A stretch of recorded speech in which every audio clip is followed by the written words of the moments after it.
Ladies and gentlemen, let us all rise for the arrival of the Honorable Senate President and the Senators of the Republic of the Philippines.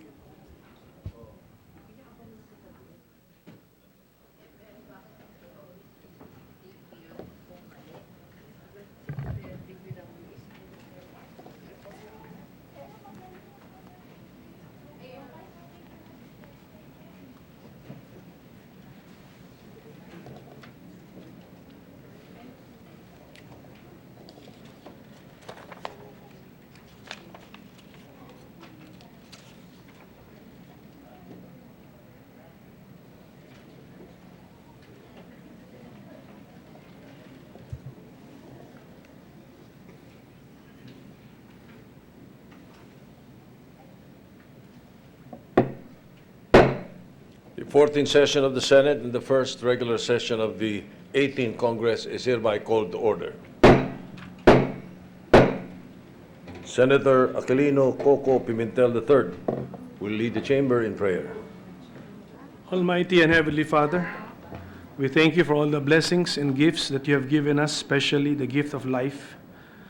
As your legislators and the Senate family are gathered here, may we also ask you to bless us with the gift of wisdom, so that all of us may know and will be guided by what you consider to be truly the right and proper actions to do, given the unique circumstances of our beloved country.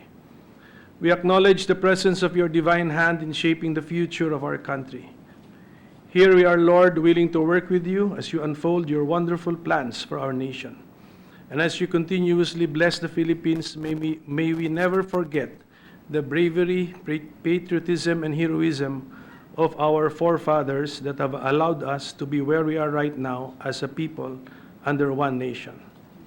We ask for your forgiveness too, as we are fully aware and recognize that we are but Homo sapiens with faults and shortcomings.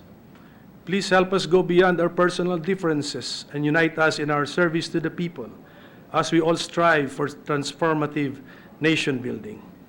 So, God of glory, we pray for your continued presence in the Senate halls so that every time we convene, your wisdom and sound judgment will prevail in the crafting of laws that will be beneficial to our country and the Filipino people. Amen.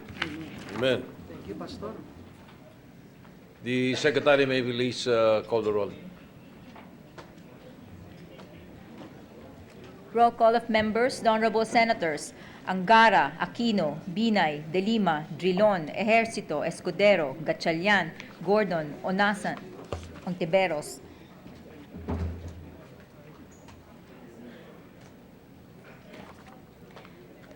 Roll call of members, the Honorable Senators Angara, Binay, Cayetano, De Lima, De La Rosa, Drilon, Gatchalian, Go, Gordon, Ontiveros, Lacson, Lapid, Marcos, Pacquiao, Pangilinan, Pimentel III, Po, Recto, Revilla, Tolentino, Villanueva, Villar, Zubiri, Senate President Soto III.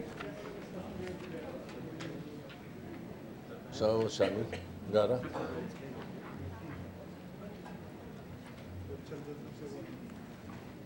With 19 senators present, the chair declares the presence of a quorum. Majority Leader.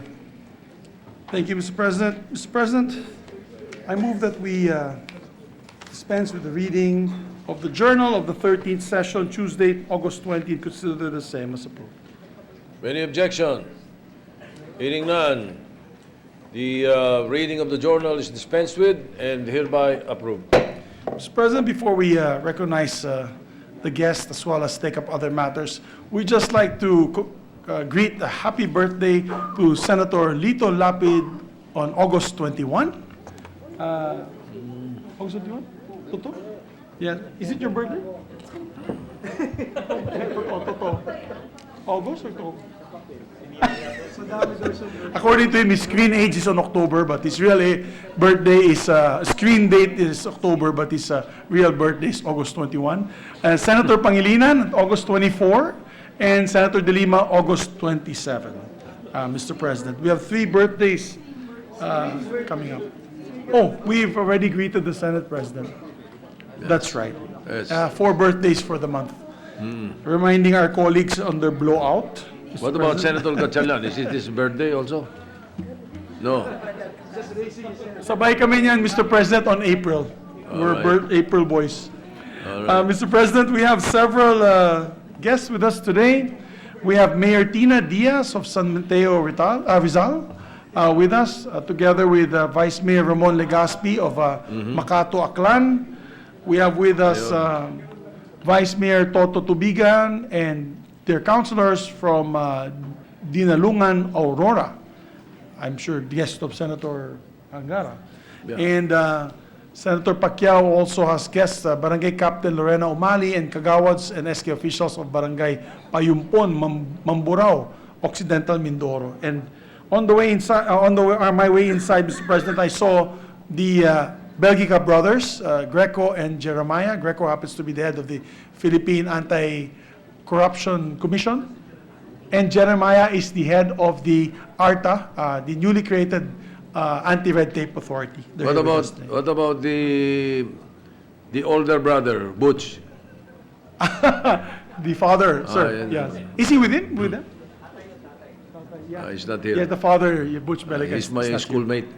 Yes, yes. All right, and also we'd like to acknowledge all of them. I would like to welcome them to the Senate, and also Mayor Evangelista of Kitapawan, Cotabato. Oh, yes. All right. Thank you. My apologies to those who were not mentioned. The Secretariat is still gathering the names. I know. According to Senator Drilon, I must mention everybody in aid of re-election. Mr. President. That's a long way off. Thank you, Mr. President. Yes, thank you to the Minority Floor Leader for reminding me. Mr. President, we have two distinguished colleagues of ours that would like to deliver a privileged speech and avail of the privilege hour. May we recognize first Senator Joel Villanueva, Mr. President. So you are deferring the reference of business. Yes, Mr. President. All right. That's the request of the Senator our Joel colleagues. Villanueva is recognized.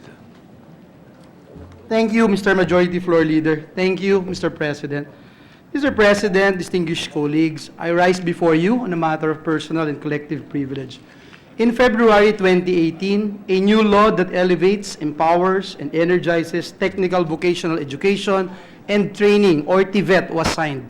This law, Republic Act number 10970, declares the 25th of August of every year as a special working holiday in observance of the National Tech Voc Day. Mr. President, it's only the second year of implementation of this law, but we are very happy for the overwhelming support of the entire TVET sector, particularly TESDA, being the lead agency in our celebrations. Unfortunately, the 25th of August falls on a Sunday this year. It is the reason why it is being celebrated this week. So, happy National Tech Voc Day po sa ating lahat. The World Cafe of Opportunities, a one-stop shop for job seekers, which TESDA and its partners organize in different parts of the country, is a concrete example of the many benefits of the National Tech Voc Day to our kababayans.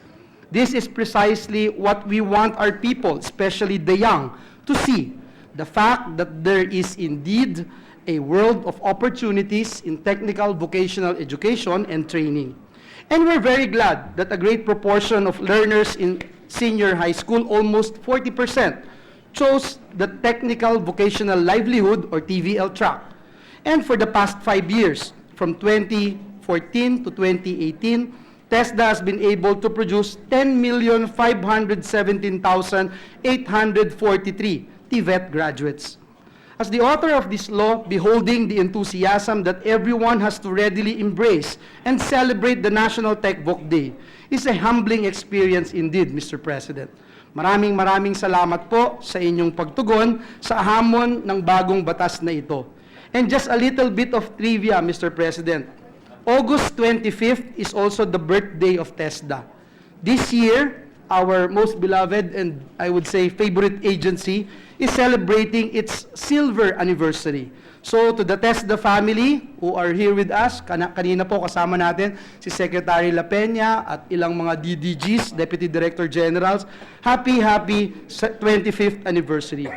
As you know, the creation of TESDA was a recommendation of the Educational Commission or EDCOM of 1991, chaired by former Senator and my personal mentor, Senator Edgardo Angara, the father of our colleague, Senator Sani Angara, who, like his father, is also a staunch advocate of education. Let me add that our good Senate President, Senator Tito Soto, was a member of the 9th Congress when Republic Act number 7769, or the TESDA Charter, became a law. Today, we honor all our predecessors who positioned technical vocational education and training through the creation of TESDA as one of the principal drivers for national development, progress, and improved quality of life. And I feel so proud, Mr. President, for having had the chance to be TESDA Secretary from 2010 to 2015. I also remembered, Mr. President, during my early days at TESDA, we had the Date with Nature project. The project is for every TESDA to plant a tree. And so I bought my son, Jaden, who was just a few months old then, and we planted a mahogany seedling at the TESDA complex in Taguig. Now, just like TESDA, it has grown into a full-grown tree with the promise of providing shade and greenery. Mr. President, my 5 years at TESDA allows me to look back and see the importance of TVET in sustaining the future of our industries and giving our people the choices they need to attain a better life. And now, taking stock of our TESDA experiences, we are continuously toiling in the legislative to make TVET work for our people. We in the Senate have always been hand in hand, pushing for legislations supportive of TVET.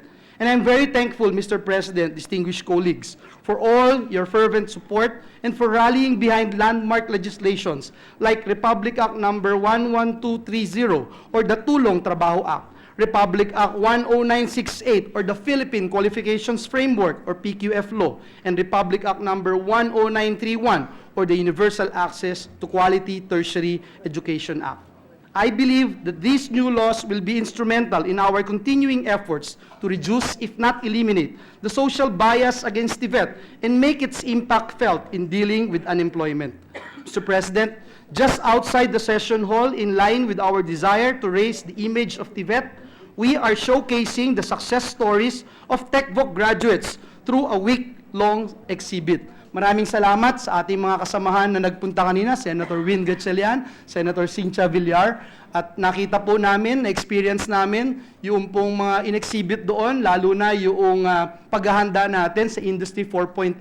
Meron po hanggang ngayon dito sa ating second floor, yung mechatronics, yung pong simulator para sa mga backhoe operation, yung simulator maging sa pagwe-welding, etc. Mr. President, isa po sa nais kong banggitin si Cherry S. Galit, 28 taong gulang at taga-Pandacan, Manila. Mula po si Cherry sa isang broken family. Pinangarap po niyang makapagtrabaho sa hotel pero hindi po siya na-hire dahil sa kawalan ng proper training. Kaya naisip po niyang mag-TESDA. Inamin po ni Cherry na dumanas siya ng panghahamak dahil sa kanyang pag-aaral sa TESDA. Kumuha si Cherry ng kursong Food and Beverage Services NC2 noong 2014 at noong 2015 ay kumuha naman siya ng kursong Bartending NC2. Habang nag-aaral po si Cherry sa TESDA, nakapag-tie up po ang isang beverage company sa TESDA noong 2014. Nakasama po si Cherry sa programa. Pagka-graduate po niya, nakatanggap siya ng isang package na mobile bar. Dito na po nagsimula ang kanyang negosyo mula sa zero capital. At mula sa 5,000 na una nitong kita, nakaipon po siya hanggang nakabili ng pangalawang mobile bar. Hanggang naging 3 po ito sa kasalukuyan. Sa ngayon, isa na po siyang professional bartender, negosyante, at may-ari ng sikat na J-Cab iMix mobile bar sa Maynila. Mr. President, I thank Cherry and all TechVoc graduates who shared their own narratives with nothing in return. Now, their authentic, personal, and passionate stories are influencing more and more young people to choose TVET, to dream, and to act. Their success stories create positive change through information and inspiration. Mr. President, we have put up this exhibit to bring the value of TVET to life by sharing these remarkable success stories. We hope to initiate, if not to culminate, a movement that puts premium on TVET. Inside committee room number 1, you can also witness our world-class TVET graduates demonstrating not only their skills, but also the products of their innovation in robotics, mechatronics, and graphic design. We choose these qualifications to emphasize the need to respond to the challenges of the fourth industrial revolution, where automation and artificial intelligence are becoming the norm more than the exception. May I share also, Mr. President, that I have learned about new technologies and product innovations in our neighboring countries. In Japan, for example, the worldwide race among companies to launch the first self-flying vehicle is taken seriously, as electronic giant NEC tests a drone-like prototype inside a cage in an Abico facility. The Japanese government intends to trailblazing and leading the flying car industry. They are poised at making fashionable flying cars normal city rides by the 2030s, Mr. President. It is to this kind of international technological competitive innovation challenge that TVET and our whole educational system, for that matter, must respond. I do hope, Mr. President, that as we celebrate today's National Tech Voc Day, our attention and focus are directed towards preparing our graduates in general, not just our Tech Voc graduates, into this new work environment, or rather, new world of work. For TVET, as for our whole education system, a curriculum revolution is an imperative to respond to the demands of the fourth industrial revolution, or 4IR. Imagine developing skills for assembly line jobs, only to realize that the available jobs already goes beyond mere competing with robots to doing robotics. That is to say, controlling, programming, and yes, even designing and constructing robots. In 2011, the famous John Seely Brown of the Xerox PARC Laboratory in Palo Alto, California, proposed the idea that the half-life of a skill is only 5 years. This means that half of what our students learn today will become obsolete 5 years from now. Mr. President, as your chairperson of the Committee on Higher Technical and Vocational Education, please allow me to share what else I have in mind to reform our education and training systems so that we can respond to the changing world of work. First, we believe that we must link training with industries, especially on qualifications pertaining to the use of innovative or additive technologies. This is also a call to our tertiary education institutions to prioritize offering courses responsive to 4IR. Mr. President, most disciplines available around the country are largely the easy-to-offer and inexpensive programs that do not require as much investment. As a result, we have an oversupply of graduates who cannot pass their respective licensure exams or get immediate employment. But access to quality is more troublesome, Mr. President. In the licensure examination for teachers, for example, or LET alone, the passing rate averages only 30% in the last 10 years, which means that only 3 out of the 10 examinees would pass the LET. Second, Mr. President, apprenticeship or enterprise-based training is the preferred training model in many parts of the world, and we need to press hard to make it the norm in TVET and in higher learning. Mr. President, lack of sufficiency in company or on-the-job training is partly blamed why some K-12 graduates are not satisfactorily geared up to work. According to JobStreets.com's 2018 Fresh Graduate Report, only 24% of the employers from manufacturing, professional services, retail machinery and equipment, and BPO industries in the Philippines are ready to hire K-12 graduates. Data on work-based training from TESDA reinforced the observation that lack of training in authentic work environments deepen job skills mismatch in the country. TESDA's apprenticeship program and dual training system, or DTS, produced only 620,199 graduates, or only 5.12% of the 12,110,210 graduates of TVET from 2010 to 2018. In this regard, we'd like to file a measure called Training sa Kumpanya para sa Garantisadong Trabaho of 2019 to incorporate the existing enterprise-based training programs administered by TESDA and expand the provision of training programs being implemented within companies, which can be a mix of workplace training and classroom-based learning. Along this line of thinking, Mr. President, we wanted and we must also attract the best and the brightest Filipino students to TVET. It is our belief that not all young Filipinos should go to college. TVET is an excellent career option nowadays, as evident in the 25 success stories being showcased in the exhibit just outside this session hall. Third, Mr. President, we must focus training on science and innovation so that our graduates can keep up with workplace changes.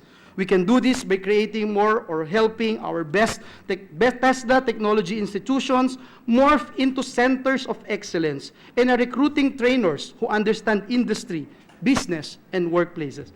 Last but not the least, Mr. President, we must increase our commitment to web-based training. It will not only widen access or resolve the perennial problem of absorptive capacity in TVET, but will also instill independent learning among Filipinos, the foundation of lifelong learning. Moreover, it will develop the skills required in our fast-becoming Uber economy, as manifested by the call center jobs and telecommuting or work-from-home setups. Mr. President, we are pushing for the Freelancers Protection Bill, or Senate Bill number 155, precisely to help our people deal with the changing world of work or on a more varied types of work.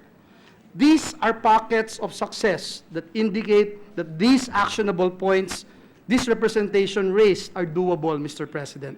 For example, the Concepcion Vocational School in Tarlac was recently awarded with a gold accreditation by the Asia Pacific Accreditation and Certification Commission, or APACC.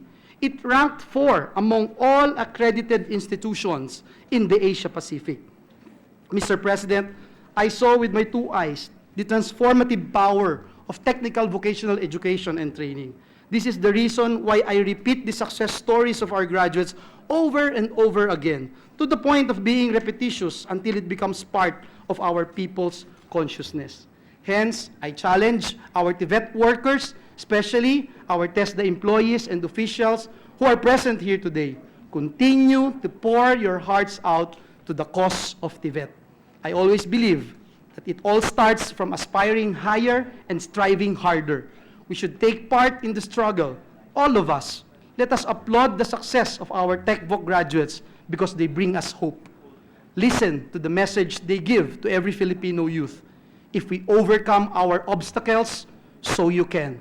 Happy National TechVoc Day to everyone. Maraming salamat po, Ginoong Pangulo, at sa lahat ng ating esteemed colleagues. God bless us all. Thank you, Mr. President. Right. Congratulations to TESDA. Happy birthday. Did you know who was the principal sponsor and author of the TESDA law in 1992 in the 9th Congress? Please educate us, Mr. Senate President. Senator Boy Herrera. Senator Boy Herrera. All right. Shepherded by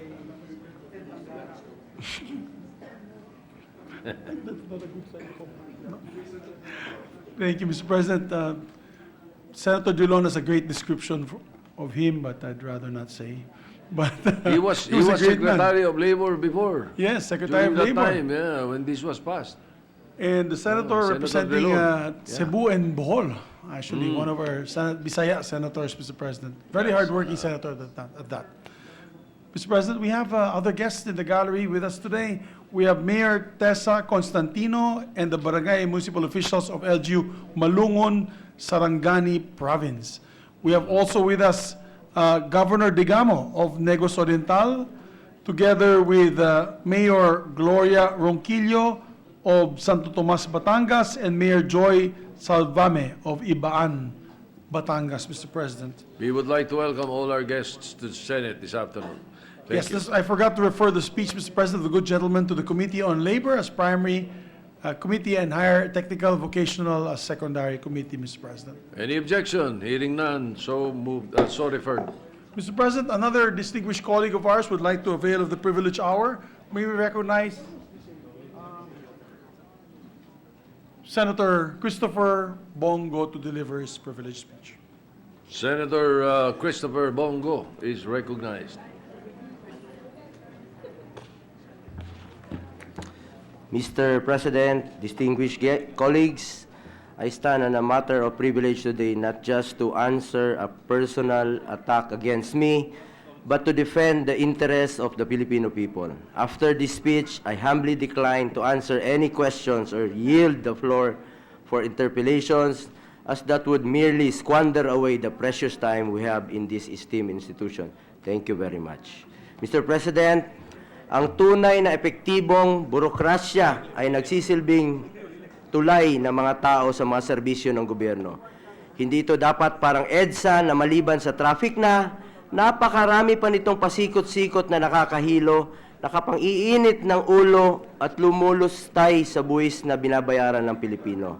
Halimbawa, nung assistant pa lang po ako ni Pangulong Duterte, ng mayor pa po siya ng Davao, saksi na po ako sa lahat ng paghihirap at sakripisyo na kailangang harapin ng Pilipino para lamang maka-avail ng medical assistance mula sa gobyerno. Nag-umpisa po ito, ayan, sa Davao City po yan. Nagpumipila po sa labas ng City Hall. Alam niyo po, doon ko po natutunan, ang daming lumalapit sa kanya ng mga taga-Surigao, taga-Bukidnon, na hindi po taga-Davao. Ang parating sinasabi ng COA, bawal daw gamitin yung pera ng taga-Davao sa ibang Alam niyo, narinig ko, sinabihan ako ni Mayor Duterte. Sabi niya, Bong, kung uupo ako dito as mayor at hindi ako makakatulong sa aking kapwa Pilipino, hindi na ako babalik dito bukas. Sabi niya, hanapan mo ng paraan, bayaran mo yan, bahala ka saan mo kunin yung pera, basta bayaran mo yan. Hindi ko matiis na hindi ko matutulungan yung mga Pilipino. So, nung naging Pangulo po si Pangulong Duterte, sabi ko, ano bang pwede nating itulong sa ating mga kapwa na mapabilis yung serbisyo na huwag natin silang pahirapan. So, dahil dito, wala pang isang opisina noon kung saan maaring dumulog ng tulong ang ating mga kababayan. Kailangan pa nilang pumila sa napakahaba at magkakahiwalay pang ahensya ng gobyerno. Paminsan, aabutin pa ng ilang oras sa ilalim ng init ng araw. Iiwanan pa ang kanilang probinsya at pupunta sa syudad para lang mabigyan ng tulong mula sa gobyerno. Gabundok na forms ang kailangan din nilang sagutan, sangkatutak na requirements ang dapat ipasa para lamang sa mumunting tulong mula sa gobyerno na ang totoo ay pera naman talaga nila. Sa pagsunod pa lamang ng napakahabang proseso ng pag-request ng medical assistance sa magkahiwalay na ahensya, ubos na ang oras at pera sa pamasahe, ubos yung panahon, ubos yung pamasahe sa kakapila habang pumapatak po ang bill nila. At ilan pa sa mga epal na politiko ginagamit ang paghihirap ng mga tao sa kanilang pansariling interes sa pamamagitan ng endorsement letters na nagkiklaim ng credit sa mga tulong na ibinibigay ng gobyerno sa mga tao. Kapag kulang ang maipon ng assistance mula sa ahensya ng gobyerno tulad ng PCSO, DSWD at discount mula sa PhilHealth, pupunta naman sila sa mga opisina o bahay ng mga public officials. Tingnan nyo po kung nag-usap po kami ni Senator Gatchalian. Tingnan nyo po yung sa PAC, dyan sa baba mismo ng Senado. Tingnan nyo gaano kahaba ang pila na humihingi ng tulong sa pagpapagamot dyan sa labas ng Senado. Nakakaawa. Kaya nung nag-usap kami ni Senator Win Gatchalian, Majority Leader Mig Zubiri, Senate President Soto, sila Senator Villar, sila Senator Batotol, Angara at iba pang mga kasamahan natin dito sa Senado. Sumang-ayon sila na dapat maisaayos ang Public Assistance Center ng Senado. And in fact, ongoing na po ang planong renovation sa gusaling ito at nag-request na po ang Senate PAC kung pwedeng i-adapt ang konsepto ng Malasakit Center dito, isang konsepto na nais ko ikwento sa inyo ngayon. Uulitin ko po para sa ating mga kababayang nakikinig, pera po ninyo ito, hindi ito ng pera ng sinumang opisyales, pera ito ng gobyerno na dapat lang ibalik sa inyo sa pamamagitan ng maayos na serbisyo. Hindi ko mapigilang mahabag ng puso ko sa mga kababayan nating nagdurusa dahil may karamdaman silang pinapasan na hindi nila mapagamot dahil sa kakulangan ng pera. Tulad niyan po sa iba't ibang hospital. Nang maging special assistant po ako ng Pangulo, ganun pa rin. Araw-araw, napakarami pong Pilipino ang lumalapit sa aming opisina, pumipila sa ilalim ng init ng araw, nagmamakaawa dahil hirap na hirap silang humanap ng tulong mula sa gobyerno. Sa mga kadahilanang ito, nabuo ang konsepto ng Malasakit Center. The program was designed to streamline and expedite the delivery of medical services to Filipinos, especially to those who need them most. Hindi po ito logo ng politiko. Wala pong bongo na logo dyan. It is one of the solutions of the Duterte administration to provide quick and quality access to healthcare to all Filipinos, regardless of their age, sex, ethnic background, religion, and let me emphasize this, regardless of their political affiliation. These offices, which are hosted by government hospitals all over the country, and in fact po sa Valenzuela, isa po sila Mayor Gatchalian na gumawa rin po ng Malasakit Center doon mismo sa hospital nila. It serves as a one-stop shops where Filipinos can seek aggregated financial assistance provided by various government agencies. With the installation of proper queuing system and express lanes for senior citizens and people with disabilities in these offices, or PWD, Filipinos will no longer have to endure long lines and fill up piles and piles of forms just to get medical assistance from the government. Currently, there are 41 successfully established and fully operational Malasakit centers across the country, 18 in Luzon, including 2 in Bicol region, 13 in Visayas, 10 in Mindanao, and the Duterte administration plans to establish more in the months to come, even pending legislation and institutionalization of these centers. Kung maisabatas na po ito, magkakaroon na po ng isang Malasakit Center sa bawat public hospital, sa bawat probinsya sa bansa. Inuulit ko, isa lang po ang layunin ng opisinang ito, ang mapabilis ang pagbibigay ng medical assistance ng gobyerno sa mga Pilipinong nangangailangan nito kahit saan man sila sa bansa. Walang labis, walang kulang, pera nyo po ito, ibinabalik lang po sa inyo. If only our politicians will start paying attention, they will see how Malasakit Center program has assisted so many of our countrymen and women. Ito po, isa na rin po sa kanila si Prince Tyron. Isa po siyang 11-month-old na sanggol na ipinanganak na premature at kinakailangan ma-confine sa intensive care unit or ICU ng isang ospital sa Pasay. Dahil sa napakalaking hospital expenses, dumulog po siya sa Malasakit Center ang ama ni Prince Tyron para makakuha ng medical assistance sa gobyerno. Hindi po natin siya binigo dahil po sa Malasakit Center na ibsan po ang napakalaking gastusin nila sa hospital. Kaya naman po nakakalungkot isipin na sa kabila ng magandang hangarin ng programa, kamakailan lamang ay nakarinig po tayo ng mga mema na politiko na tila kailangan ng tulong ng Malasakit Center para mapagamot ang dumi nilang utak. Kesyo partisan daw ang Malasakit Center, kesyo ginagamit daw natin ang opisinang ito para sa politika. Malaking kasinungalingan po ang mga ito. Pasensya na po kayo, Bisaya po ako. Una po sa lahat, hindi po pamumulitika ang magmalasakit sa ating mga kababayan. Hindi po pamumulitika ang kagustuhan nating mapadali ang pagbibigay ng tulong sa mga Pilipino. Hindi po pamumulitika ang pagbabalik sa mga kababayan natin ng perang sa kanila naman talaga. Pera po ng tao yan, sa kanila yan. Bakit ba natin ipagkait ang kanilang buwis para mapagamot ang kanilang karamdaman? Ikalawa, magbigay kayo ng isang kaso sa akin na pinagkaitan ng tulong ng Malasakit Center dahil salungat ang kanilang posisyon o politika sa gobyerno. Wala pong pinipiling benepisyo ang Malasakit Center. Ito ay serbisyo para sa lahat. Kahit na sino, basta Pilipino, qualified ka. Maaari kang lumapit sa opisinang ito para maibigay ng gobyerno ang tulong na kailangan mo.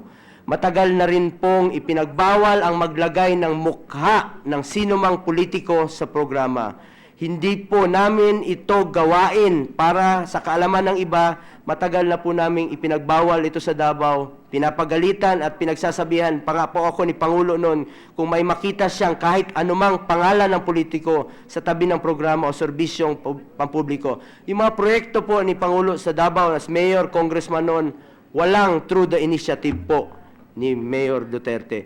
Gusto ni Presidente na mabilis ang tugon sa lahat ng mga nangangailangan. Ito rin po ang hangarin ko.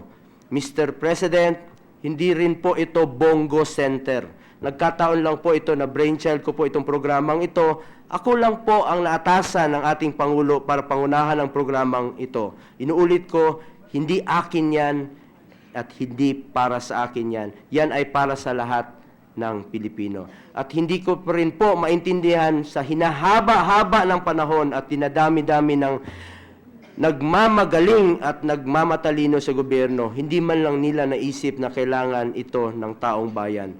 Kailangan pa ng isang probinsyano katulad ni Pangulong Duterte, nila Secretary Mike Dino, at Bongo para maibigay ang simpleng solusyon sa ito ng taong bayan.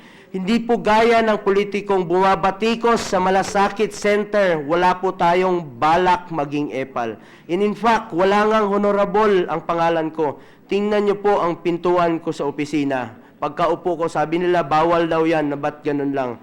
Kasi po, tingnan niyo po kay Pangulong Duterte, pansinin niyo ang kanyang, wala pong His Excellency. Pinapatanggal niya po yan. Ako po, wala pong honorable ang nakalagay sa mga opisina ko. Tingnan ninyo ang pintuan na yan. Ayaw kong sumikat at magpasikat. Tapos na po ang eleksyon, panalo na ako. Gusto ko lang magtrabaho, ginagawa lamang natin ang maayos ang trabaho ng gobyerno.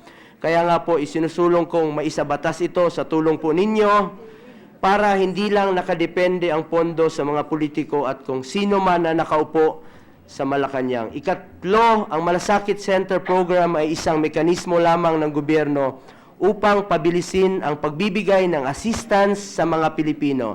Isa itong one-stop shop para sa mga humihingi ng tulong mula sa PCSO, PhilHealth, DSWD, and other agencies do not fund their operations.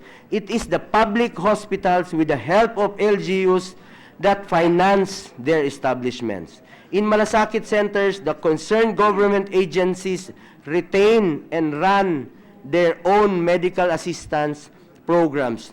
The center only simplifies the process and eases the burden on the patients.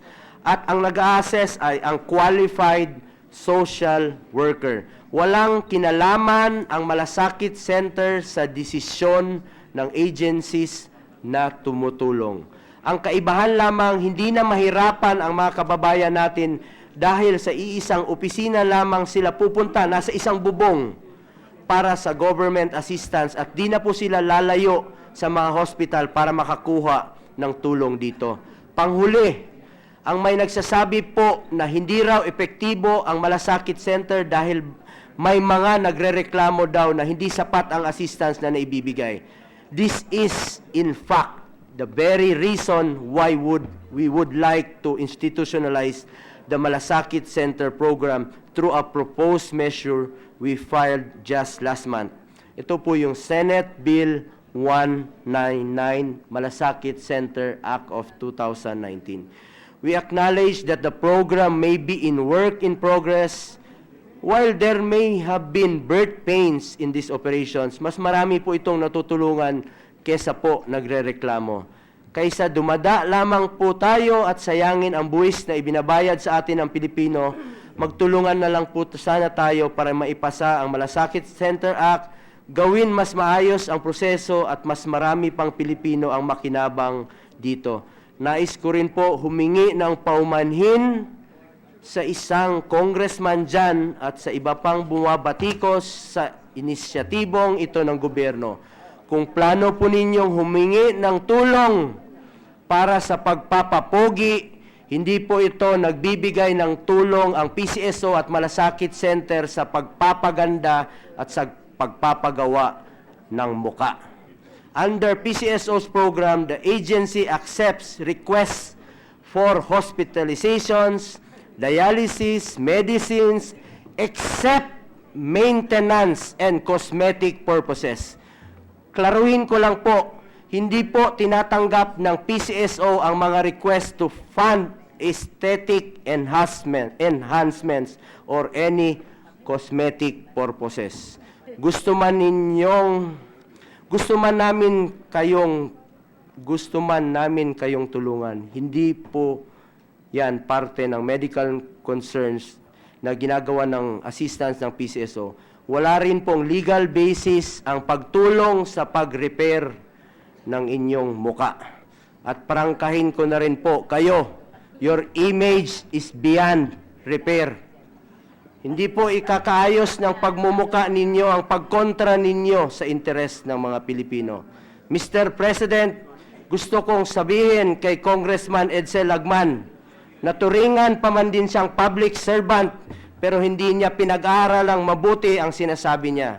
Hindi niya man lang naisip na isa ang kanyang probinsya sa kauna-unahang nakinabang sa programang ito ng gobyerno. Nandoon pa ang anak niya na si Vice Governor Grex Lagman sa launching ng Malasakit Center sa Albay para mag-witness sa proyektong ito. Ano na lamang ang sasabihin ng mga Bicolano kapag nalaman nila ang mismong congressman nila ang bumabatiko sa programang tumutulong sa kanila upang malunasan ang kanilang karamdaman? Ano na lamang ang sasabihin ng Bicolano kapag nalaman nilang walang malasakit sa kanila ang mismong representative nila sa gobyerno? Congressman Lagman, do not be anti-poor. Ang pera ng tao nararapat lamang ibalik sa tao. Mahiya kayo sa mga constituents ninyo.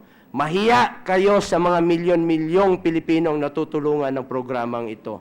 Congressman Lagman, balita ko pinapapunta mo sa bahay mo ang mga tao para mag-avail ng benefits at assistance.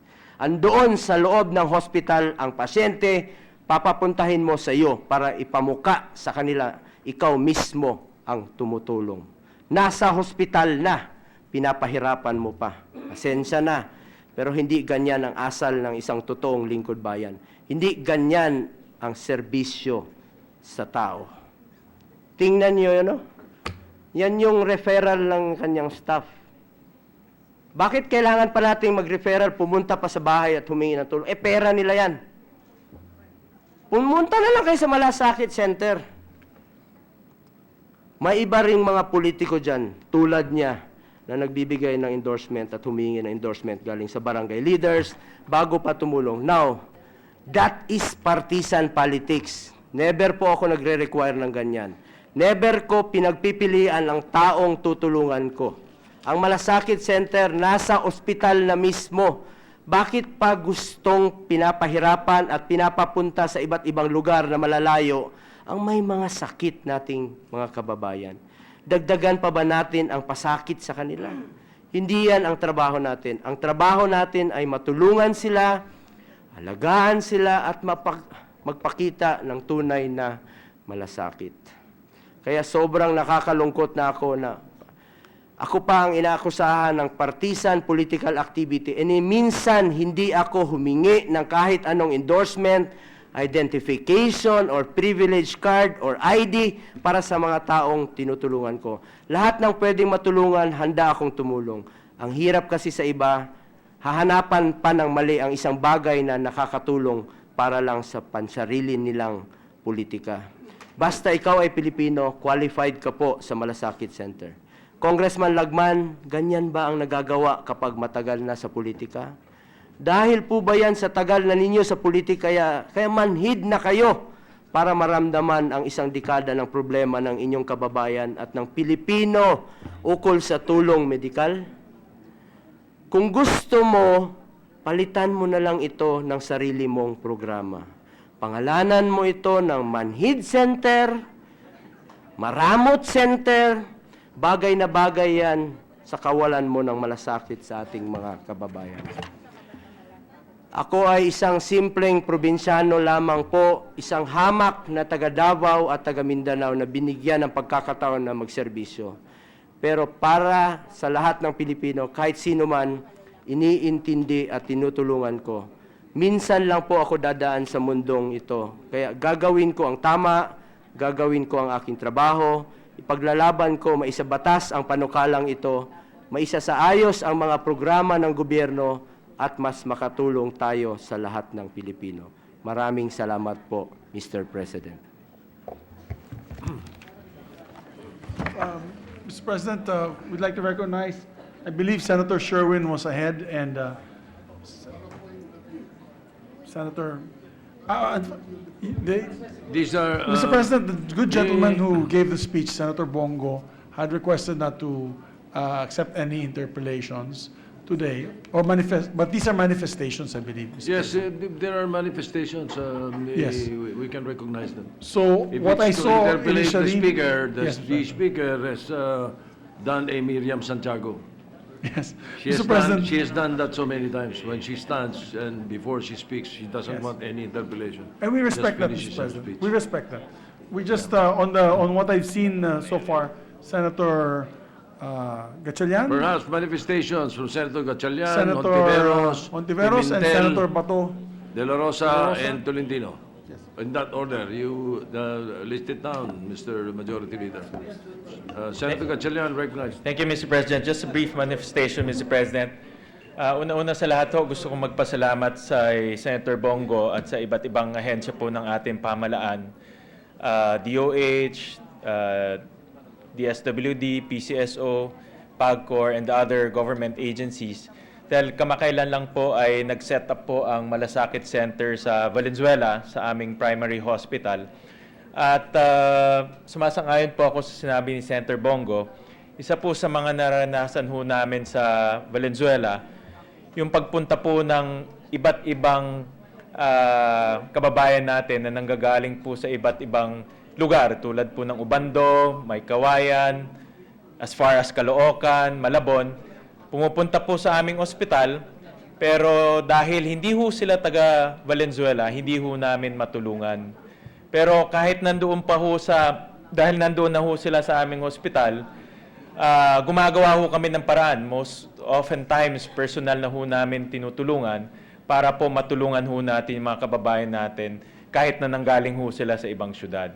Kaya po itong Malasakit Center ho ay napakalaking bagay, hindi lang po para sa aming mga kababayan sa lungsod ng Valenzuela, kung hindi nanggaling po sa ibang lugar na namasahe pa ho, naglakad, yung iba ay nangutang pa para lang po magamot o mapagamot ang kanilang sarili sa aming ospital. Kaya ito po ay, itong Malasakit Center ay hindi po tumitingin ng geographic location, hindi po tumitingin ng LGU, ang tinitingnan po yung taong nangangailangan po. Kaya napakalaking bagay po yan sa aming lungsod. At hindi lang ho para sa aming lungsod, kung hindi yung mga karatig bayan ho ng lungsod ng Valenzuela.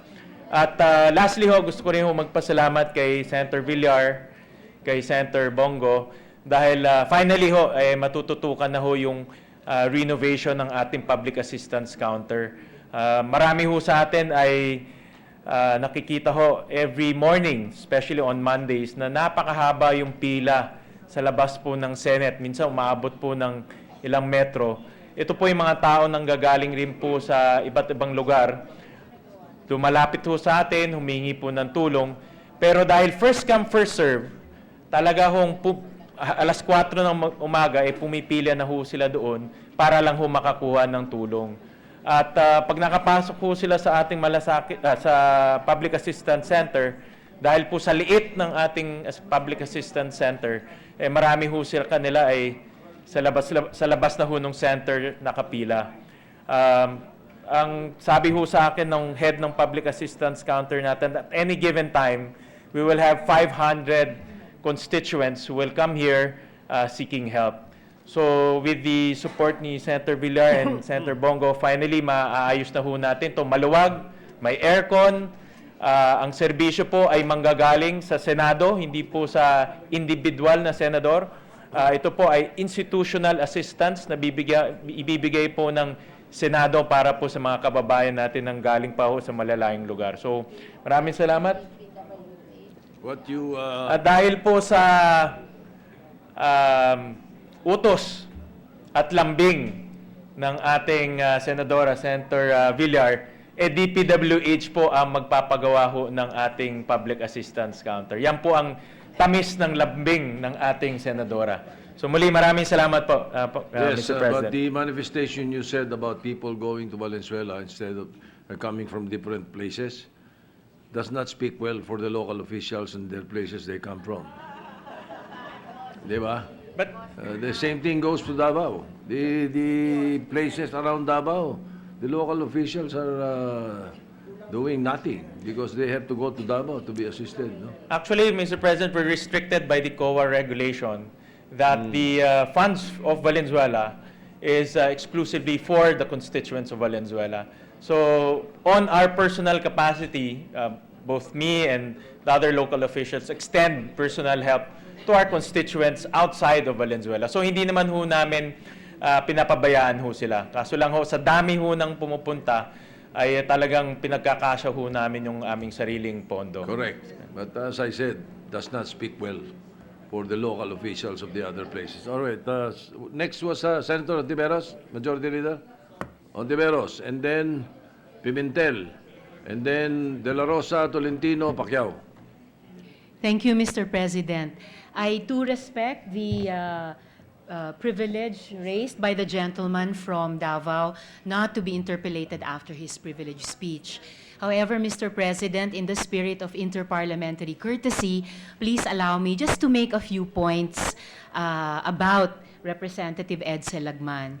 We may agree or disagree with the points that he makes, pero siguro naman, tulad ng bawat isa sa atin dito sa Senado, nag-aaral naman siya bago siya magsalita, though we may agree or disagree with what he says. In the same way, we may agree or disagree with what Representative Lagman says, pero hindi naman siguro siya anti-poor. At tulad din ng bawat isa sa atin dito sa Senado ay pro-poor din po siya.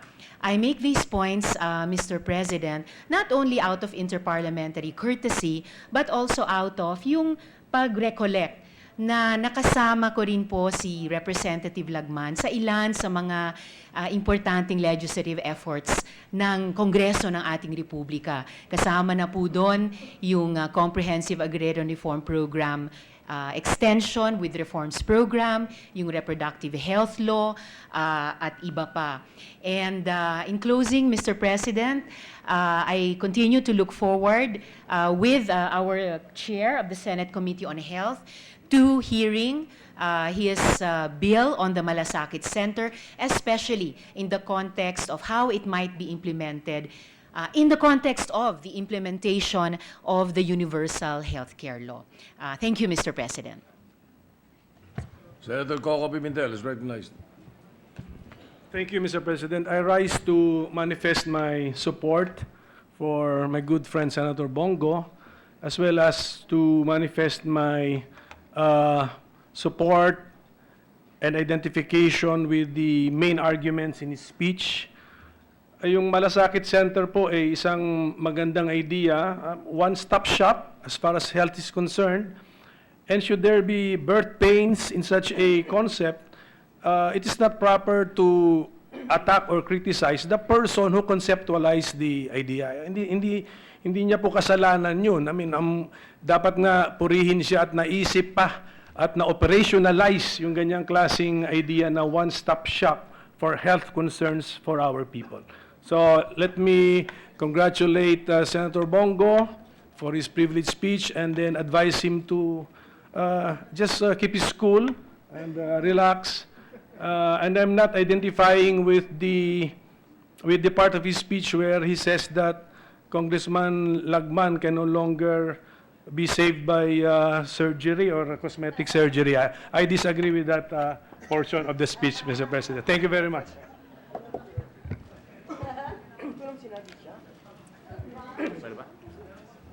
I'm tempted to make a comment, but I will prevent myself. Senator De La Rosa is recognized. Thank you, Mr. President. I am ready to interpolate the good gentleman from Davao City and Davao Oriental. But since he declined to be interpolated on, so for the record, I must as well manifest my malasakit to my kababayan, the good gentleman from Davao City and Davao Oriental, and support the substance of his privileged speech. Thank you, Mr. President.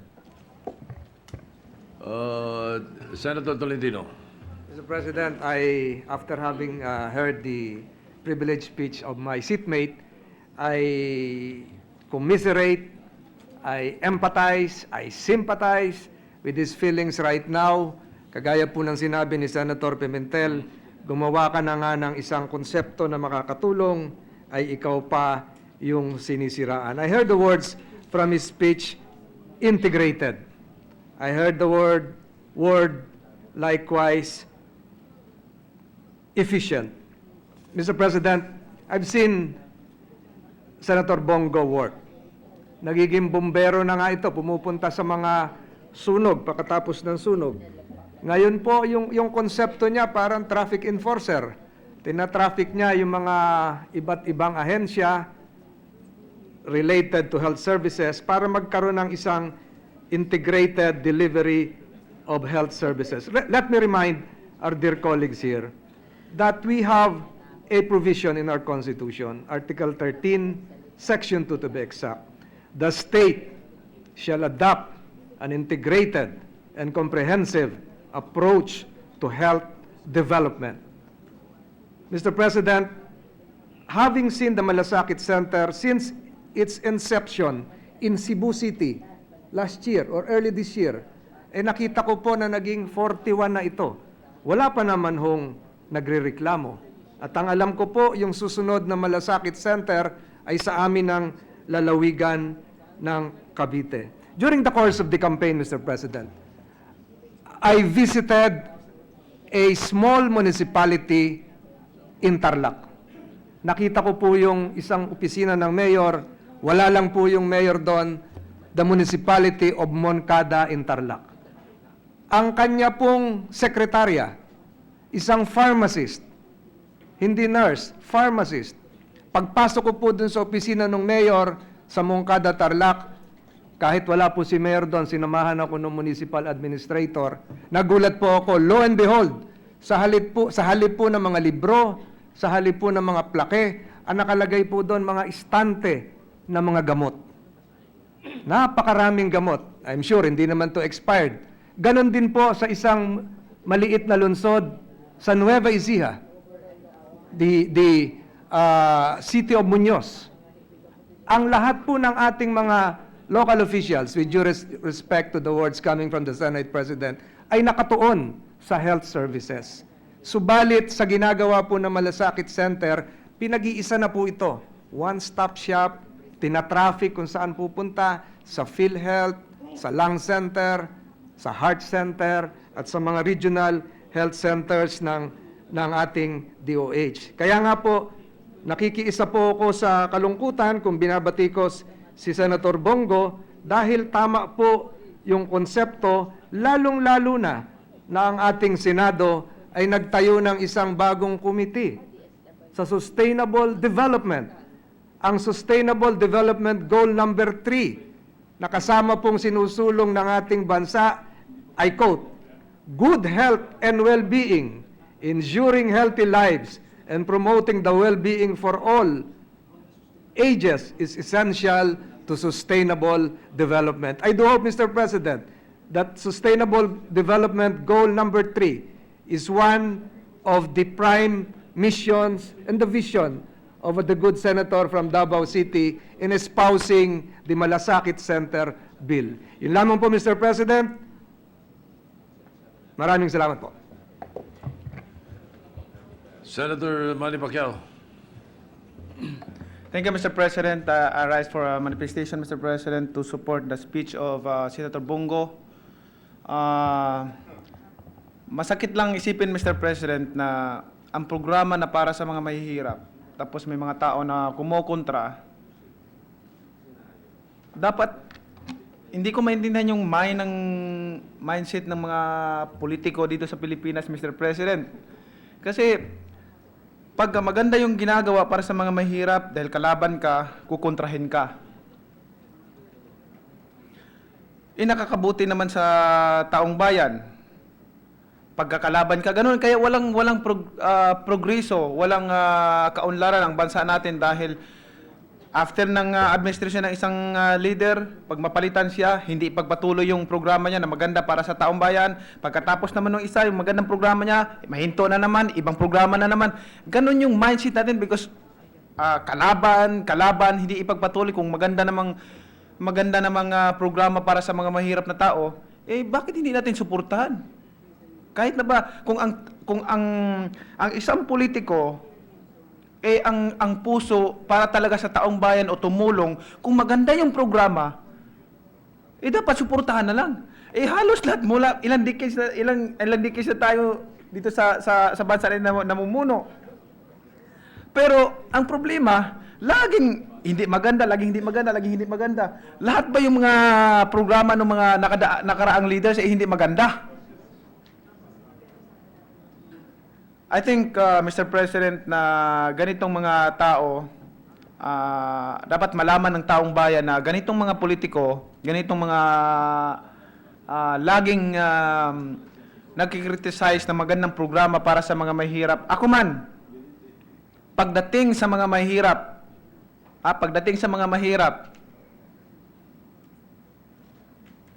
nasasaktan ako pagka binabati ko yung mga programa para sa kanila. Dahil dyan ako galing Dyan ako galing sa pagiging mahirap. Yung walang makain sa isang araw. Naranasan ko yun. Kaya ako, anumang narating ko, anumang pera, anong halaga ang nakamtan ko sa buhay, hindi mahalaga para sa akin yan. Ang importante, makatulong ako sa taong bayan, makatulong ako sa kapwa ko. And I am willing na maging mahirap ako para lang masamahan ko yung mga mahirap na tao. Hindi ako greedy person na itatago ko yung yaman ko. Pag namatay ako, hindi ko madadala yan. We came to this world naked and we will depart alone and naked. Wala tayong madalala. Iiwanan natin lahat yan. Sayang yung pera o kayamanan mo na nakatago lang sa bahay mo, sa bangko, kung hindi mo tinutulong sa kapwa mo. Pag namatay ka, iiwanan mo lang yun. Dapat ma-realize natin lahat yan. Yung mga politiko na nagsiservisyo na kumukontra palagi sa magandang advocacy, sa magandang programa para sa mga mahihirap, tumigil na kayo sa pagsiservisyo. Wala kayong kwenta para sa taong bayan. Nasa na, especially yung sinasabi lagman, laging kumukontra yan. Kung anong mga programa maganda.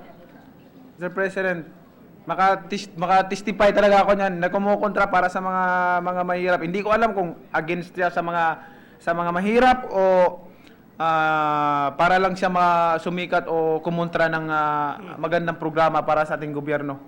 Hindi ko malaman, pero ipaglalaban ko ang karapatan ng mga mahirap na tao kasi hindi ko lang sabihin yung mga tinutulong ko sa taong bayan, Mr. President, but lahat sana, and I'm praying to God na lahat ng mga mayaman, lahat na may pera, ambag-ambag tayo, kusang kawang-gawa na lang tayo, tulungan natin yung mga mahirap. Bigay tayo kung ano yung mga tulong na dapat magawa natin, yung pera natin, hindi yan natin madala sa libingan. We will depart alone. That's it, Mr. President. Thank you. All right, thank you.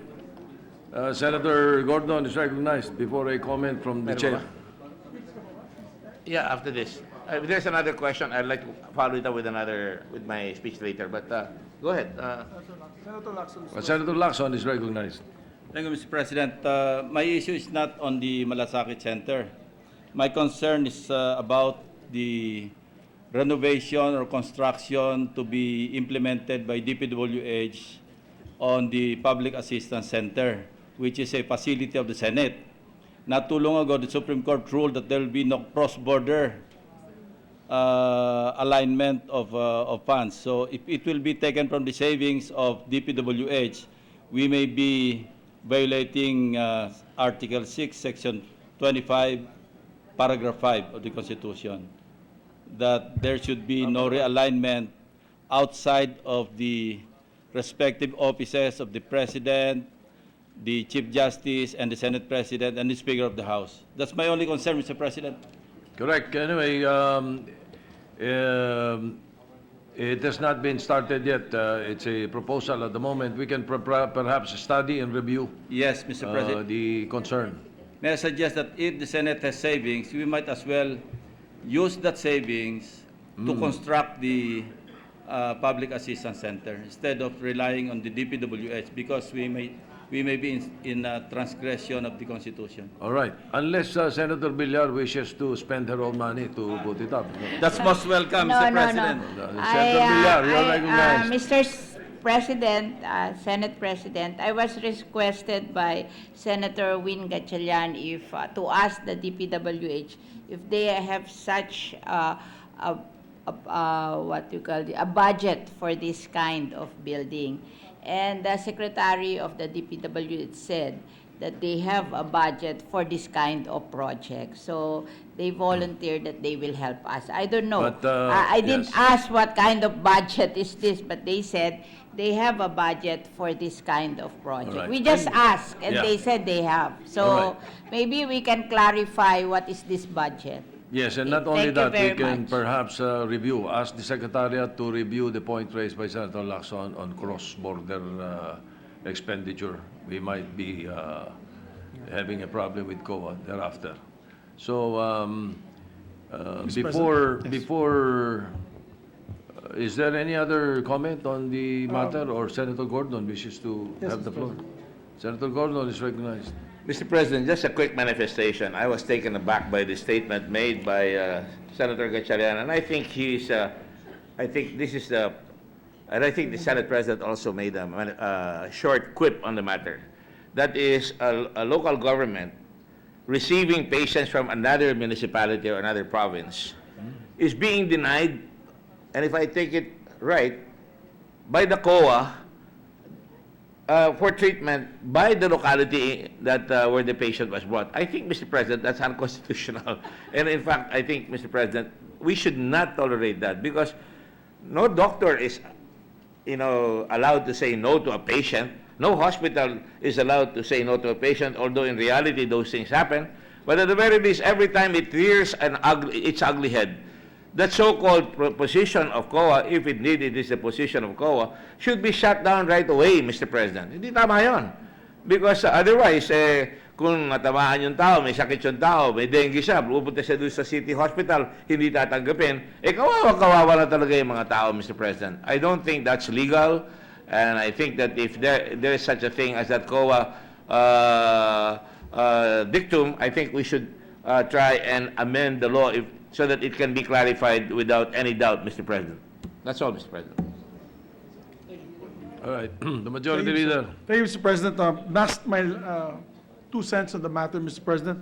On the issue of the Malasakit Center, we welcome the initiative of Senator Bongo to put up a Malasakit Center here. As you know, so many people visit our offices every day asking us for help. And this Malasakit Center, being a one-stop shop, is a welcome development for our constituencies here in the Senate, as well as the country. My only objection is that he has not placed one yet in Bukidnon, so I'm hoping that Senator Bongo will place one in Bukidnon. Malayo po yung Cagayan de Oro sa Bukidnon, and we hope that he could also have one in his future programs for the Malasakit Center. On the issue of Senator Pacquiao on the difficulty of implementing programs as a public servant, it's really true, Mr. President. I think that is the situation we're found in many times. Pag may ginawa po tayong maganda, sabihin nila, epal. Naalala ko po yung pinaglaban natin yung pamilya, pinaglaban natin po ang hustisya pamilya ni Acho Castillo. And I remember our hearings with Senator Lacson, together with all our colleagues here, wherein we were able to find out and ferret the truth of what really happened. Mr. President, the hearings alone weighed in heavily on was given a lot of weight during the proceedings by the DOJ in the courts of law where these cases were filed. And yet, when I was being interviewed on radio, nung pinatay ko po yung cellphone ko, nakikinig pa ako sa radyo, hindi ko nababanggitin kung sino reporter. Ang sabi po ng reporter, wala yan, mga epal yan. Panay-epal lang yan, mga senador yan, ganyan. And you know what? What happened? We were able to file charges against these people. They're all in jail today because of the hearings of Senator Lacson and the resolution that I filed. We were able to pass a stronger anti-hazing law. And when I saw the partner of the reporter, I told straight to his face, I said, hindi Apple yung ginawa namin. Ginawa namin ang ating katungkulan bilang mambabatas. And I think that's why it's difficult to be a public servant sometimes, because there's always a thin line, they say, with public service and being Apple. But without casting any bad judgment on our colleagues, everything that we do here is for the betterment of our country, I so believe, Mr. President. Mr. President, I move that the speech, yes, Senator. Before we refer the speech, and Mr. before I President, Senator recognize the Dilma. minority leader, let me just place on record that this is a public assistance center that was put up since September of 2001 during the incumbency of then Senate President Franklin Drilon. And we will retain it as a public assistance center, although, just like in the movies, may subtitle Malasakit. But it will remain as the public assistance center. That is the proposal that I gave to the Senate Secretariat.